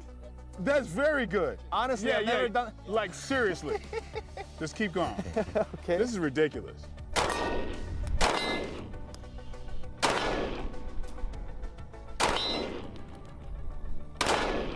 That's it. This is crazy. He's 90%, like first time ever shooting. Wow. Do I get a black belt now or what? You would. I mean, my heart was beating. That was very good. Thank you. See if he does it with the AR. This is when things suddenly get real, because I've never held a more powerful and deadly weapon in my hands. Where do I look? You guys ready? Yep, we're ready. This is ridiculous. This is one of the scariest things I've ever done. But I have to stay focused. And the more I shoot, the more I realize that this is just like martial arts. Either I control my fear, or it controls me. Oh, it's empty. I'm done. My heart is racing. Wow. That was such an amazing experience. But tomorrow is time for the grand finale. Now, I gotta hit the bed. After 24 hours, it's finally time to make my childhood dream come true.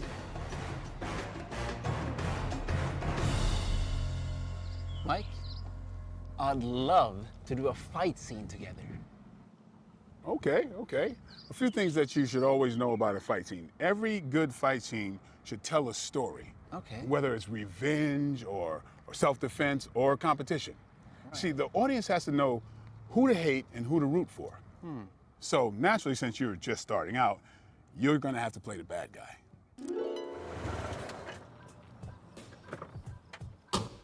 Hey, yo! You must ain't know where you is, player. This my block, son. And if my peeps ain't put you on, you wassed out.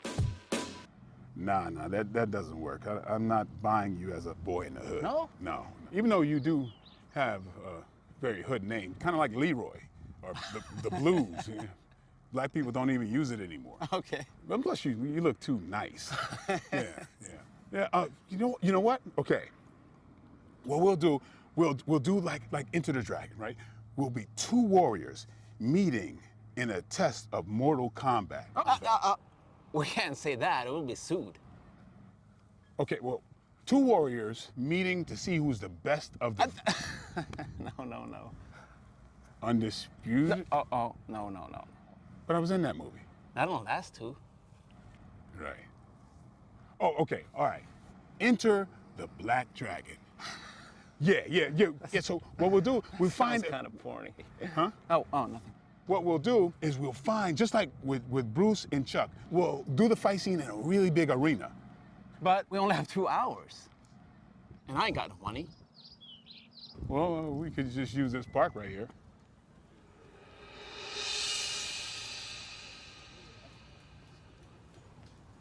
This is it?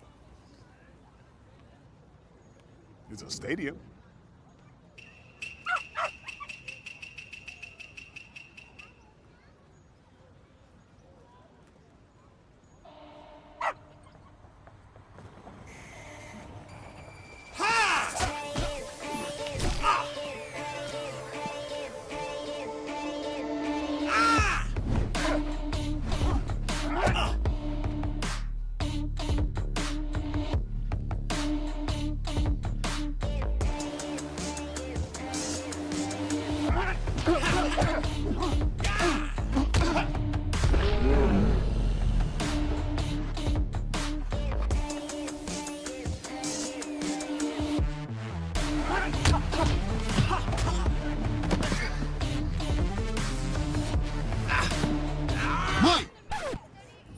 My dog.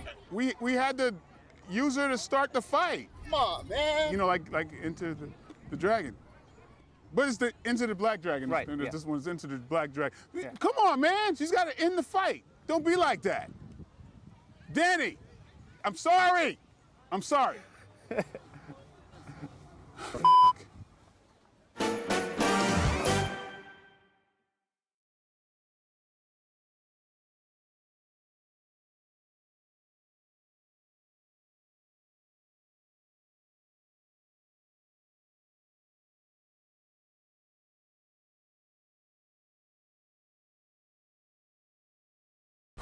Today, I'm trying the world's toughest karate style. This is Kyokushin Karate, a Japanese form of full contact fighting. Stay nice and light. And that is Sensei Brian Fitkin, direct student of the legendary Mas Oyama and teacher of Hollywood superstar Dolph Lundgren. I must correct you. Today, I'm visiting his dojo to see if I can survive a full class of Kyokushin Karate. Don't give up, keep fighting. I'm dying. Almost done. Don't give up. But first, I have to prepare. If you don't toughen up your legs, how are you going to absorb some of these kicks coming at you? Kyokushin is famous for its devastating low kick. The kicks could come in like that, and then you get the ones where you use the hip, where you come in and slightly down. All right. And then you get the ones where you can sort of just push Straight on. like that. Which part of my leg would be the perfect? Well, here's this particular part. Depends how close you are. I've never seen that one before. All these kicks have different angles, right? Yes, I can just go in. And I come in with the big one, which is But there are actually many different low kicks. Ooh! That was already painful. Now it's my turn to try.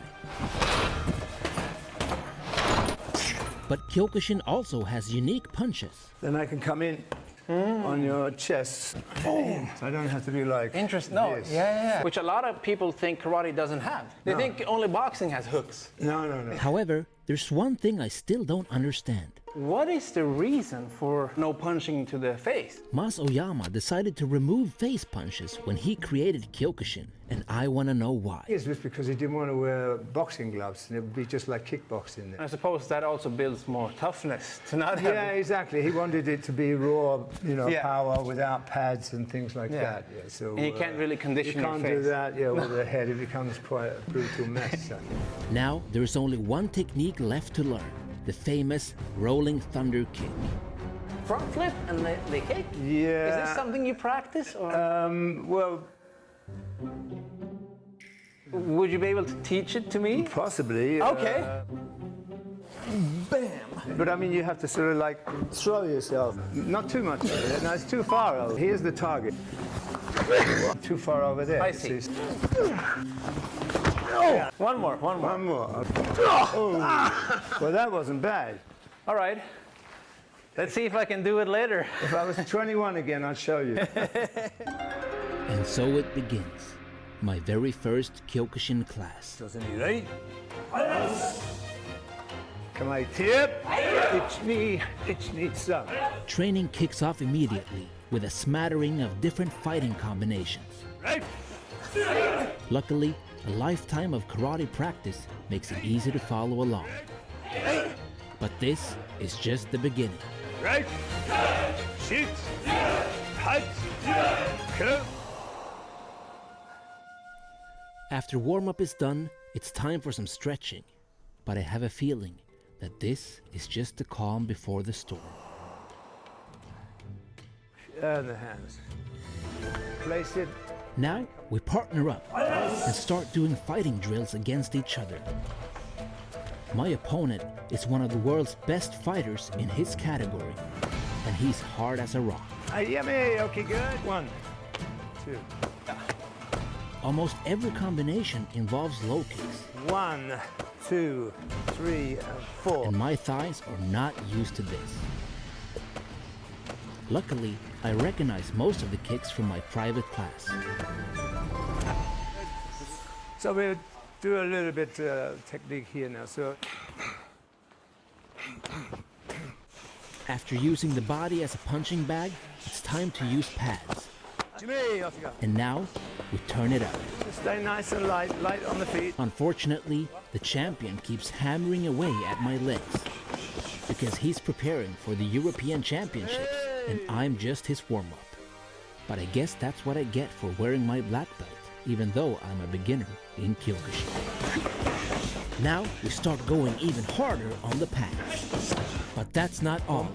We drop down and start doing push-ups, followed by sit-ups, followed by even more pad work. At this point, I am dead tired. We haven't had a single water break, and there's no time for rest. Don't give up. I am seconds away from giving up. Keep fighting. That's when I suddenly remember something that Sensei Brian told me earlier. Never give up. Life is not easy. You have lots of knocks. You lose your parents, things don't go as you want, you lose your job. I mean, what do you do in those moments of crisis when you need this mental strength? You hit the bottle and drink, or maybe take a few tablets. Not everybody's going to be a great fighter. Not everybody can kick high. But if they try, that's what you want, people to try. Or if they're tired and they say, well, can I take a rest now? Yeah, it would be easy. Yeah, you take a rest. But I mean, no, this is the time when it's challenging. This is when you're going to show that you can continue. That's what Kyokushin is all about.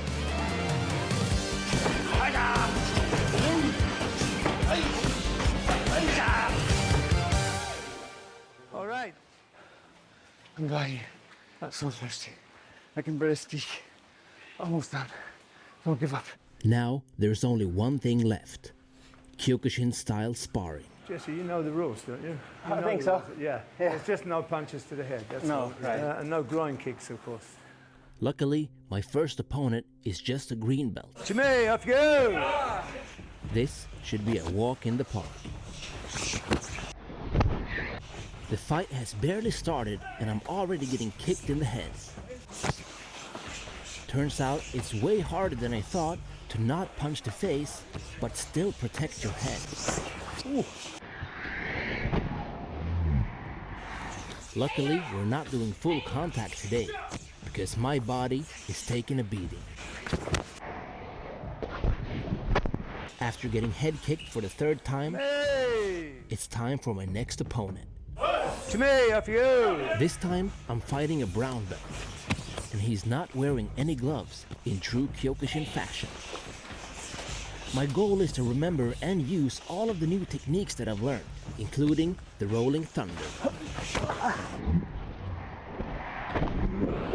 So far, it's not going well, but at least I only have one fight left. The bad news is, this is my opponent. So, right. My last fight is against the champion black belt. And it feels like I can't get anything done. Because I'm getting hit with techniques I've never even seen before. And my opponent is just smiling. To be honest, I thought this would be the hardest fight of today, but it's actually the most fun. And perhaps that's the true secret of Kyokushin. Gimme! It's not just about full contact, but full control. And the tougher you get, the kinder you have to be. Might not have won, but I think I'm a little bit tougher now.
Japanese karate is known for its speed and power. American karate is known for its McDojos and camo belts. This is the most American thing I've ever seen. But which one is best? To find out the answer, I met up with Sensei Seth. He's a teacher of authentic American Kempo karate. In today's video, we're gonna battle each other in 3 traditional karate challenges. Oh, I did it again! Crap! But first, I wanna know what makes American karate so unique. What characterizes American karate in your opinion? America sells stuff. Right. Karate's no different. We make think Cobra Kai. Like this is a perfect Cobra Kai versus Miyagi, right? Right. We are selling karate in a way that is like, oh, karate's cool. Karate, I can do this and this and this, which brings more people in the door, and then you can be like, ha, tricked ya. So isn't that unethical? No. Because you don't get what you pay for. You do. You get you just get a more different than version. you pay for. Oh, you get even you more get than more you than pay you pay for. for. If it's a good teacher, you should get more than you pay for. You should show up because you're like, dude, those kicks are so cool. Yeah. And then eventually you learn the kicks, right? Yeah. Would you say there are some specific technical characteristics of American karate, in your opinion? It's a little bit more designed to be quicker. Like it's see. less. I don't want Fast food. It kind. I'm sure. Yeah, a little bit. But it also kind of like comes from being a little less patient, like wanting to work a little bit more on what America felt like worked. We didn't start the tradition of kata, like we didn't start the tradition of karate in general. Yeah. So the value for us came from what was working. Yeah. Like if they were using it in a fight, like, oh, these are the things that I learned in this shortened period of time. Here's what I felt like worked.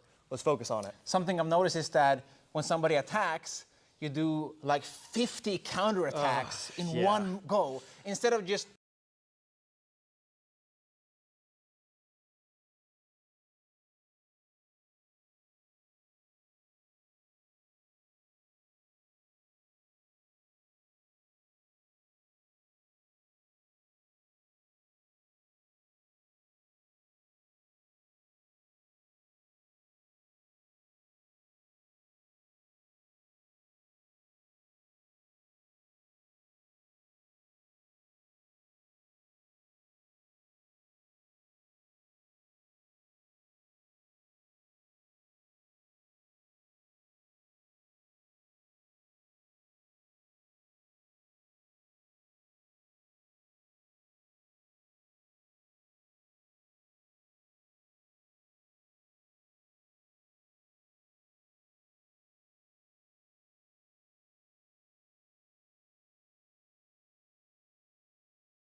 maybe a block and a punch to finish the fight. Yeah, that's one of those things that kind of came from like showy karate. It's from people who were in a safe area, who were learning karate, not fighting, not sparring, just drilling on what we call mannequin training. Okay. It's showy, right? Yeah. Like it is showy. It sells. If I can tell you that you can do all these things to somebody without getting hurt and them even moving, you're gonna want to do it, right? Like Elvis wanted to do it.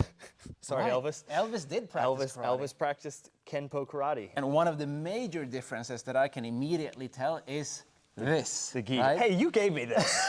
Okay? No, but yeah. What would you say is the reason for that?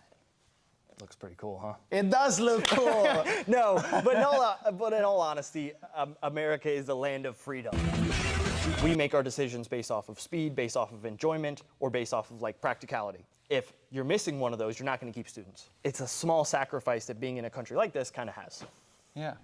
Let's have a look and compare Kihon, the fundamentals, kata, the forms, and kumite, or sparring, and see what is really the best, East versus West. These are the most important fundamental techniques of traditional karate. Now let's compare and see what they look like in American karate. Let's do it. So you go first. I'll go first.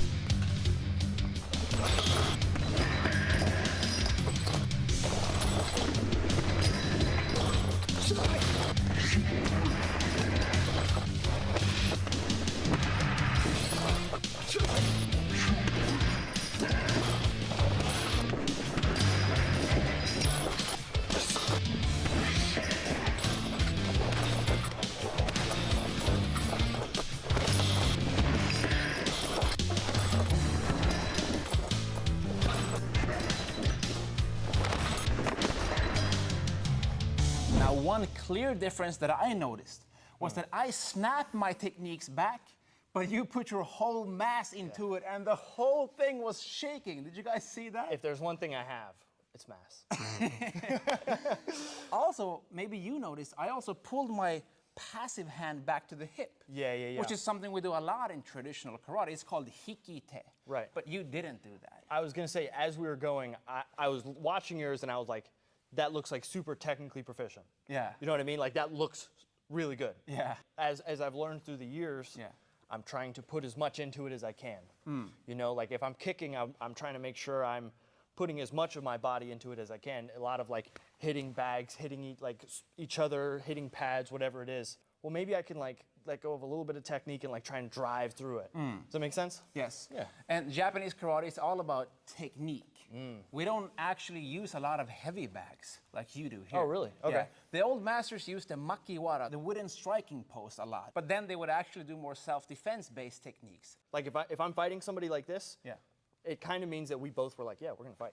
Yeah, Like, exactly. and usually that's kind of sporty. A little bit less, like if somebody's attacking me. So, exactly. Right. So this is more for consensual combat sports stuff. Whereas self-defense is more about non-consensual fighting. Yeah, that's probably a major difference. That's fair to say. Yeah. But I think you actually won this round. Gotta be honest. Now, let's move on to the kata part with the creative kata challenge. We're gonna create a kata together. Okay. Step by step, taking turns adding movements. Okay. And the first person who fails will lose. Okay. Let's just do a practice round. So you're gonna start in your ready position, your yoi position. Just to keep it simple, I'm gonna just do a low block. Which means it's now your turn to repeat the move I did and then add one move of your own. Okay. Go ahead. Okay, good. So now it's my turn. 1, 2, and now I add the third move. Okay. Which might be, Okay. now it's your turn. I'm a little stressed, I'm not gonna lie. This is just a practice round. Oh no. I don't know which way you turn. Yes, and Okay. now you add the fourth move. Good, okay? And that's how it works. So we just keep going until somebody just can't do it no more. I have a bad feeling about this. I do not think this is gonna go well for me. Okay, let's do it. Let me just check this camera. I'm not super confident in this. So, for any of my people who taught me karate, I'm sorry in advance. You can go first and pick the first move. Ready? Your shoes are on. Okay. Okay, my turn. Yep. Oh. and I wait for Now it's your turn. Well, impatient. And then. Oh, God! I did it already. I already won! This is not fast food. This requires patience. Observe I was my ready movements, to go. focus, and then add your own movement, okay? Let's try it one more time. That was also a practice round. Oh, good. Okay. So I can start. Yep. Okay. I'll keep it simple. Now it's your turn.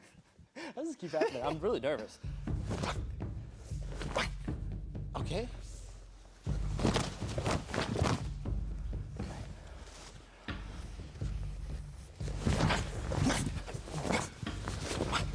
Good. Ooh, All right.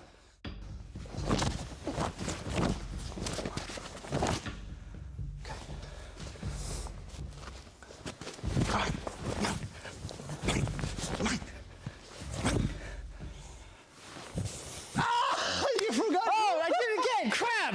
Oh, dang it. I was so worried. No, we already did the bags. You can't do that again. No, let's go back to the bag. What happened? I lost. But why? As we were going, like I was so focused on getting yours right. Because I've always looked up to you. Oh, no. You know, like You're doing well. so Don't worry about it. I was so worried about making sure I got yours right. Yeah. I didn't even think about mine. So by the time I got to mine, I was like, boom, I did it. I'm like, yeah, that's right, I got it. And then I forgot to do my own. I see. Multiple times. And it's not even like it wasn't a fluke. No. I think I did it a couple times. But I think you did very well. However, according to the rules, that means I won. Yeah, who made the rules, by the way? Just curious. I made the rules. Oh, interesting. We're in America. I can make up That's rules, fair. right? That is true. Yeah. It was your class. That's fair. It was your rules. I still rushed it. Very American of me. I was just like rushing it. I was go, go, go. I wanted to get it done. Because if I got it done, it means it was done. I finished it. It's like I went inside to dine and you took the drive-through.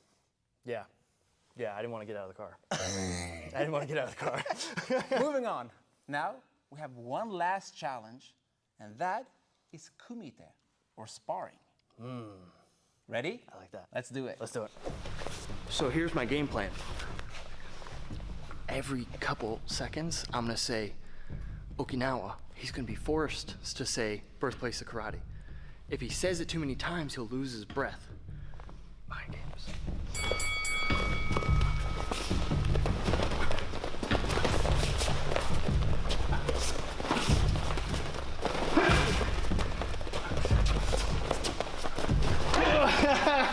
I almost reached that right there.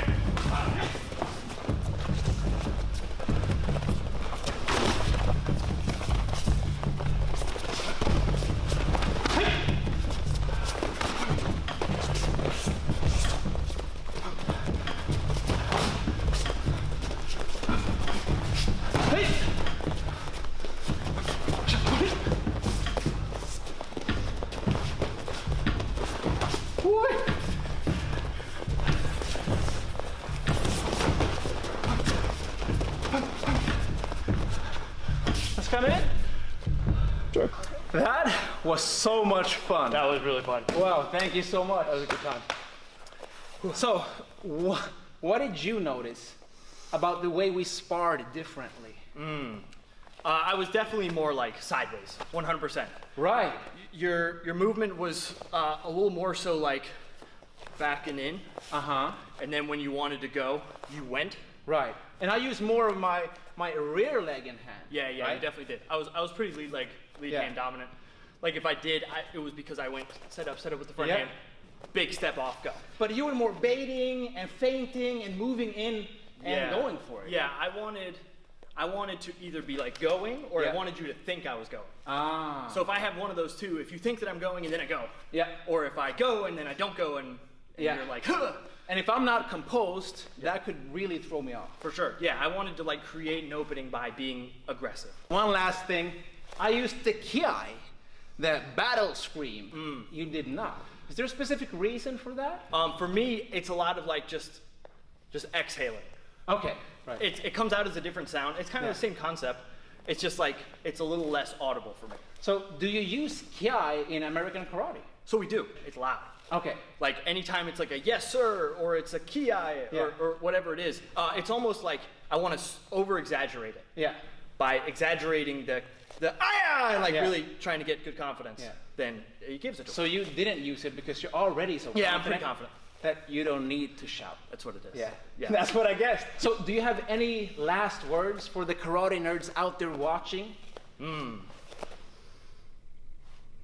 Okay, I want to do this for a long time. Okinawa. The birthplace of karate. I got him. Let's go. Wait, where's the pineapple? Inside the... Oh, cool, okay. Now let's see if the hype is real.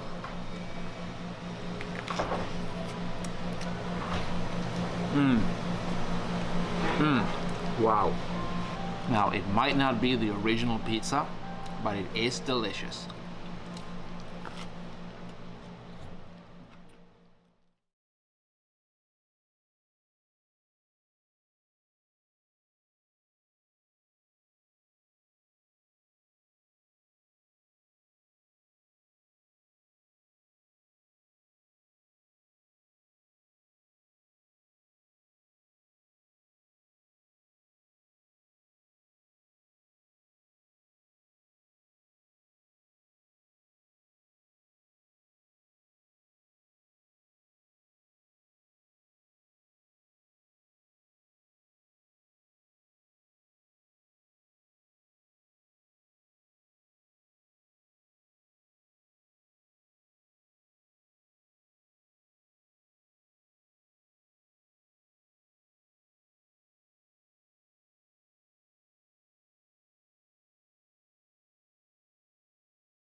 Kobudo is the ancient art of using Japanese weapons, often featured in movies and TV shows.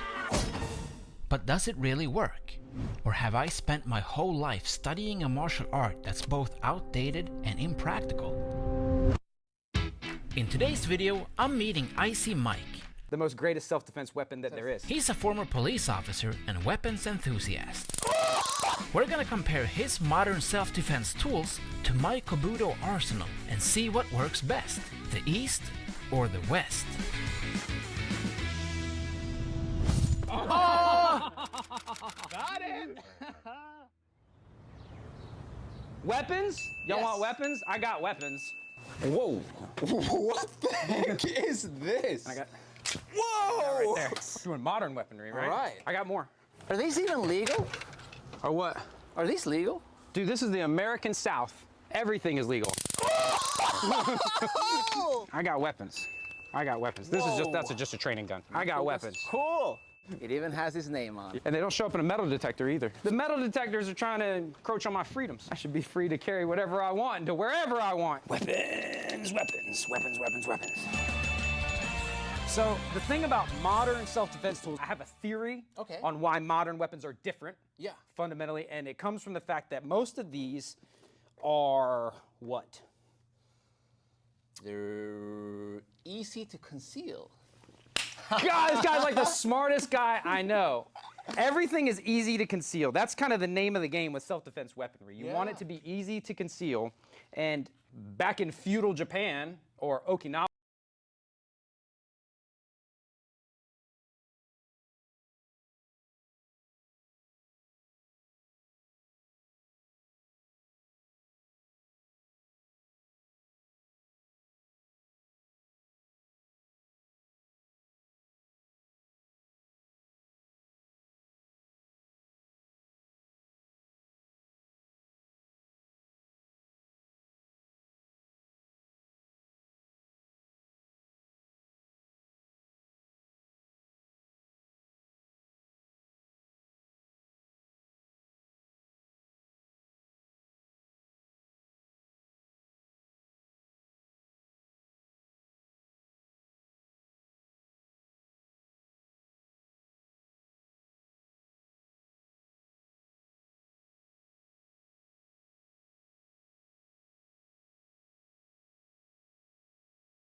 the birthplace of karate, if you saw someone that you didn't know within a certain number of feet with you, you were much more alert than we are now because we are forced to be around each other on trains, buses, streets, and stuff like that. If you were in a little farming village that had 100 people in it, you knew everybody. Yeah. So now if you suddenly see someone you don't know from very far away, I'm not saying that you pull out your sword instantly, but you'd be like, I don't know that guy. You can grab a weapon. Yeah, and if you see 20 guys that you've never seen in the village before, a staff or a sword suddenly makes more sense because it's like, hey, they're definitely not here just for our amusement parks.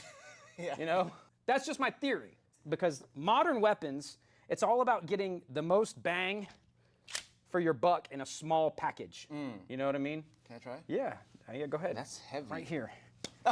Yeah. This stuff, so this is tried and true. I'm actually not a big proponent of these. I don't think they're actually that great for self-defense. How come? There's a narrow set of circumstances. The biggest problem is because we get so close to each other. Yeah. Everyone that criticizes my criticism of this says, yeah, let me hit you with it and see if it's not effective. Yeah, if I let you hit me with it. Right, then it works. But if I'm already here and then you had to not only pull this out, but then deploy it, and you probably know from staves and the different traditional weapons, like inside of a certain distance, they become as much a liability as an asset. Yeah. You know, because I can grab it too. Yeah. We're getting a little more new. This is kind of new and untested. You know what this is? I don't even want to know what I mean, this it's a is. whip, obviously. Right. But wow. Generally, the industry has gone towards things that you can conceal and things that you could use on a person even that has a hold of you, like something like that. That is loud. Yeah, and that's part of it. I mean, that's part of the, watch, when I put this in your hand, you're going to feel very powerful. Whoa. That's part of the, do I click push here? the yellow button. The yellow button. Woo! That's Don't you feel easy. Yeah, it's so easy. And that reaction It's terrifying. Yeah, that's sometimes enough. Yeah. And next? This is my most favorite, everyone knows this. The most greatest self-defense weapon that there is. Flashlight? Yes, the most greatest self-defense weapon that there is. No way. Objectively speaking, this is the best self-defense weapon that there is, 100%. Because I don't have to teach you, like, you know how a short stick or a short staff impact weapon works. But it has this blinding debuff, right? Strong. That's 1800 lumens, even in daylight. Boom. You're blind. Yeah. You can't see. I flash you and then I move. Yeah. And then all I have to do is incorporate it into my existing empty hand skills. I don't have to learn a new weapon. You know, basically I just box with this in my hand. Yeah. Hard push for turbo. Yeah. And then I just smash you. Yeah, you're gone. I'm still seeing spots and it's daytime. And people laugh at that. People think that that's not real. And I'm like, I was a cop for 8 years. And every night I was putting my flashlight on people. I'm taking away information from them while giving myself more information. This is another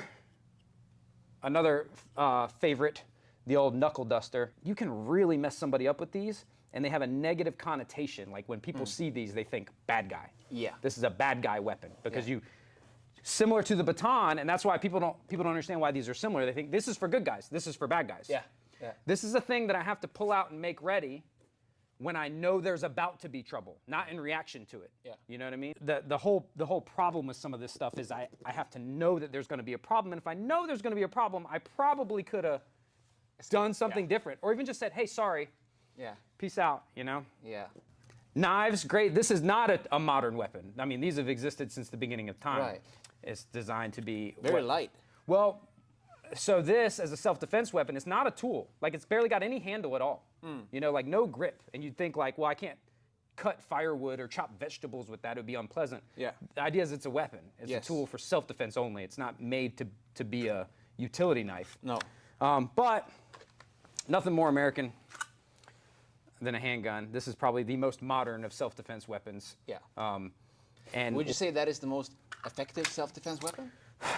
It depends. That's a loaded question because the context matters so much.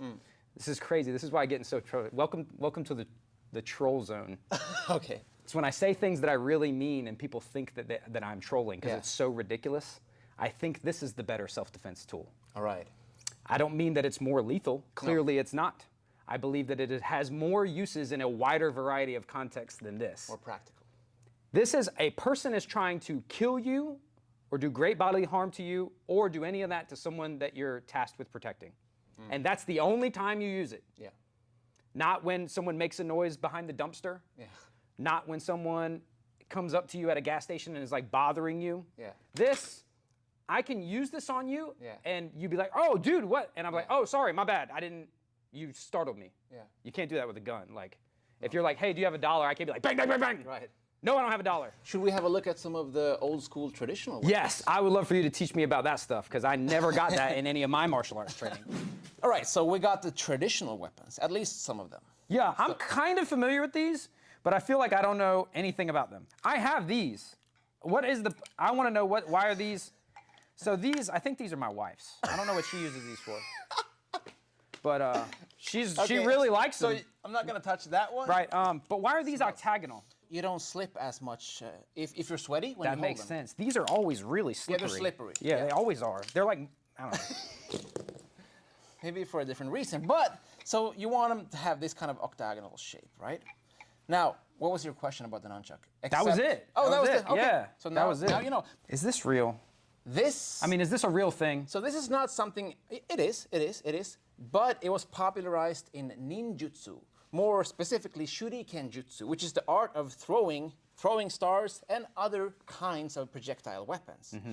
Now, you would usually use this more for distraction, and it is not something that is used in karate or the Okinawan arts like kobudo, for instance, even though it is very popular in movies. There you go. I think it just looks cool. There's mystique that surrounds it. It looks super cool. Yeah, I don't think you could kill somebody with this unless you dipped it in poison. I mean, imagine if you got this in your eye, though.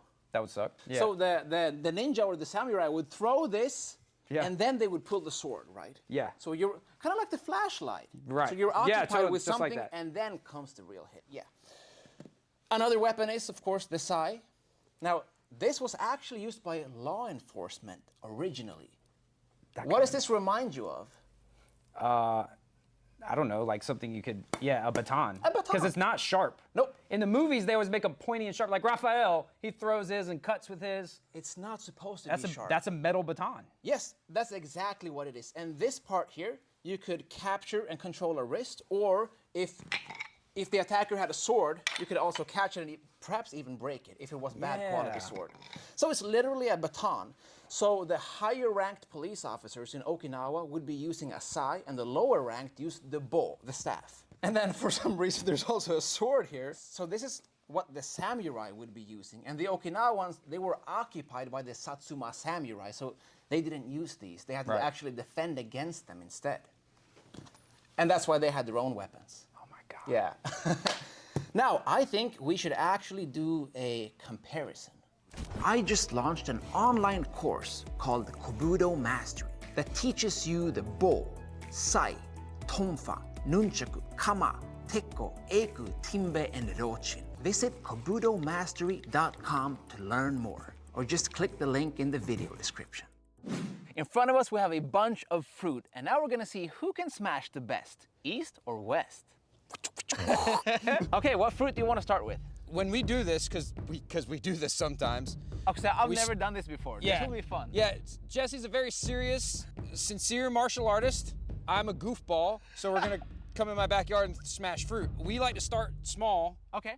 And this tests like speed and accuracy. Yeah. And then we'll go bigger and test like the power, and then it's more dramatic. Okay, so I'm gonna go with the sword. So for the tomatoes, I am gonna go with the whip. This will be fun.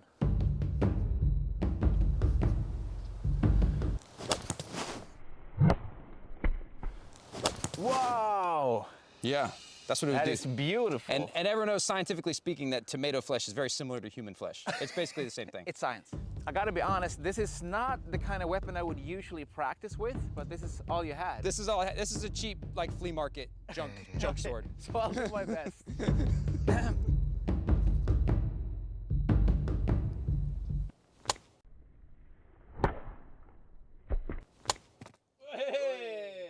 That was awesome. That is Yeah. clean. Now it's my turn to choose, right? Okay, yeah. So we're stepping up something a little bit bigger.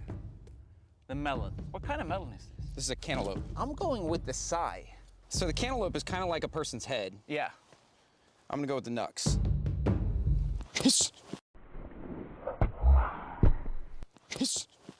Oh, you got it! Yeah. Whoa! And that's what it does to the skull when you just You graze sliced it. Yeah, Yeah. I just I just grazed it. Yeah. And that's the only way you can hit with these. If you actually hit directly with these, it hurts your hand. Imagine slicing somebody's skull up like that. Bam! You're actually supposed to use this way, but I'm gonna stab it because it looks way cooler. So here we go.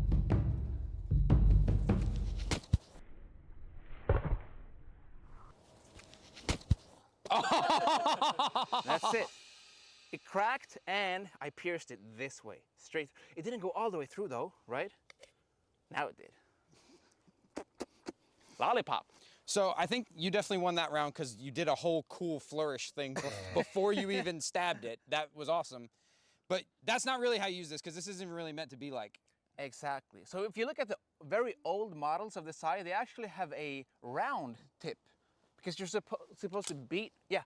Dude, exactly like that. So when you explained to me that this was like a law enforcement weapon, yeah, that clearly makes sense. Exactly. And so in law enforcement context, the first step wasn't always bash him in the head. No. Sometimes you're telling a guy to get on the ground and you just give him like hard shots to like unpleasant places because you're not trying to kill him. Limbs. So do you think that that's maybe how they would have used it? You know, because if it was a blade, you can't use a blade in a less lethal manner. That's you true. can't be like, hey, you're too drunk. Yeah. You need to go home. And then cut him. And then cut his leg. Yeah. So that makes sense that it's not sharp if it was a law enforcement weapon. Exactly. But one major difference is that I can also switch to this position now. So I could block like yeah, this. we were never taught to do anything. The tonfa, you were taught to use that way. Yeah, Like yeah. we were never taught to use an inverted grip or anything else with this. It was just. So if you're very close to somebody with that one, would you maybe use the butt like that? You could use the butt, Yeah. or you switch it like this and you can push really hard under the neck or use it for leverage or something like that. You never do that with the Sai, but you could, in theory. Yeah, you probably could. Yeah. Exactly. Interesting. Which one is next?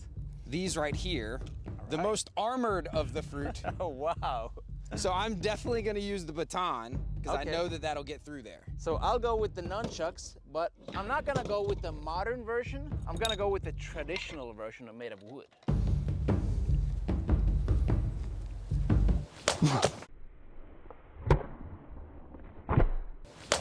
Oh! Whoa, right. Yeah. Dang. Okay, it smells delicious. Yeah, it's so good.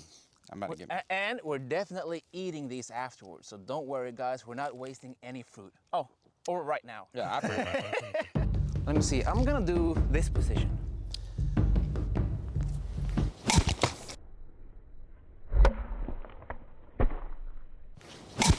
Ooh. And look, I even caught it like you're supposed to do. You catch it, right? To all you McDojos out there, that's how you use a nunchuck. But I thought it was gonna bounce off and then it was gonna hit you, and it's not a real weapon. That's it. Huh? Oh shit! Oh, my favorite pants. That's your brain substance all over my pants. You know, like hunters say it tastes better when you kill your own animal? Yeah, Same thing here. I'm definitely absorbing this pineapple's powers because I killed it and claimed its power for my own. They say you should eat the heart of the animal. You're also supposed to hang its nuts around your neck and smear its blood on your forehead. All right, next up, you got some pineapple stuck. Yeah, big time. You know, I think we should go big now. Go big? Yeah. Okay. I mean, I'd love to see if we can smash one of these bad boys. All right, I got you. What are you gonna use? It's a secret. Okay, okay. Well, I'll tell you right now, I'm gonna go with throwing star. Perfect. Okay. Put it in. But it's just sideways. shove it in there. Oh, there you go. Oh. Yeah. Yeah. More? Yeah, more. Harder. Yes. Okay. Oh. Jesse, that was good. Here we go. Ooh. That's it. Maybe I was a ninja in a past life. Imagine that straight in your face. Oof. So your turn. Use the shuriken to deliver a distraction. Right. And then you have to deliver the final blow. Yes. That the shuriken can't do. God, but the shuriken can't do that. No. Right? Yeah. But this can do both of those things. Flashlight. Yeah. I deliver the distracting blow. Okay. And then they can't see, and then. Oh! The real benefit is these little, they're called crenellations. And when you put that into a person, it leaves that. And it has the distraction ability too. Yeah. That's why I think this is the best self-defense weapon that has ever existed. Yeah. So we got 2 tomatoes left, and those are wild cards, right? And then we got these. Cool. Now, I don't have a lot of options left. So you know what? I'm gonna have to improvise. So if I've been practicing Okinawan Kabuto, I should be able to use anything from this pile of trash as a lethal weapon. Listen, wait a minute. Let me explain. This is not my trash. We have bears here. A bear did this before they think I'm some filthy dirt ass. Look, here we go. That's perfect. I've been training for this all my life. Let's do it.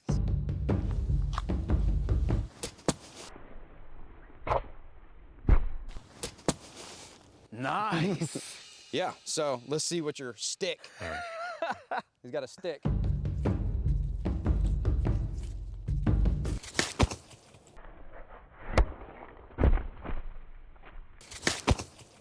Yeah. Yeah, because he looked cooler, but it was very clear, like, this is fun, and it's funny, but it's very clear, this wasn't designed to be a weapon. It's not the heaviest, it's not even straight, and it was very clear that he was able to actually deliver the real technique with anything, so that was the fruit that kind of exploded the most. Yeah. It's a real explosion. Yeah, but that's the whole point of using these traditional weapons, right? That you can't walk around with these on the street, but if you know how to use them, you can use anything as a weapon, including a stick you found in the forest. That was impressive. I was like, really, that was really good. Okay, we got 2 tomatoes left, but I don't have any weapons left, though. Yes, you do. What? My hand. Right here. Show him the Stockholm slap. Yeah. Okay. Our real weapons. What are you gonna use? Mine. Okay, right? Let's just do a presentation first. Oh, okay. Okay. What would you say is the conclusion of this challenge? That the training methods utilized by people who practice traditional weapons are superior to the training methods typically utilized by people who practice with modern weapons. Really? A lot of people believe you buy it, you put it in your pocket, and then you're done. Right, you so know, they don't actually have drills or live practice with them. Right, yeah, because it's unpleasant, time-consuming, you know, that sort of thing. Yeah. If you can't do nunchucks wrong. You know what I mean? Like, if you want to learn to use nunchucks, you gotta learn how to use nunchucks. Exactly.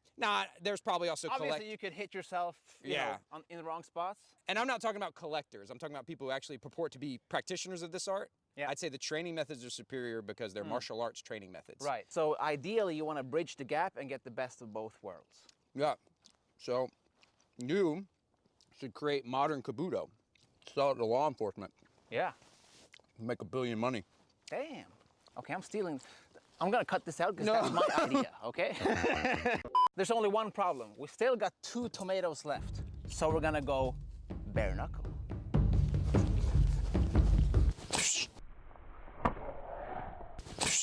Nice! That was spot on. 2 knuckles. Let's have a look at that. It was them 2 exactly. Right there. Bam. Yeah, and that hole is right there. Bingo. Yep. That's the way you do it. So I'm gonna use shuto, the sword hand. Ready?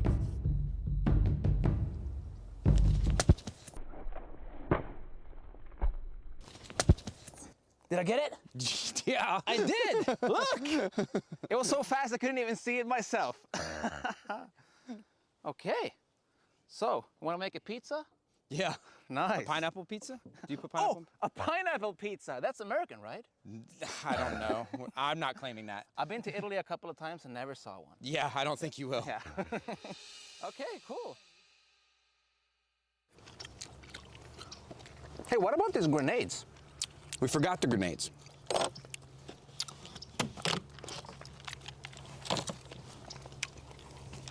So what do I do with it? I'm pretty sure you just pull the pin and throw it. Oh!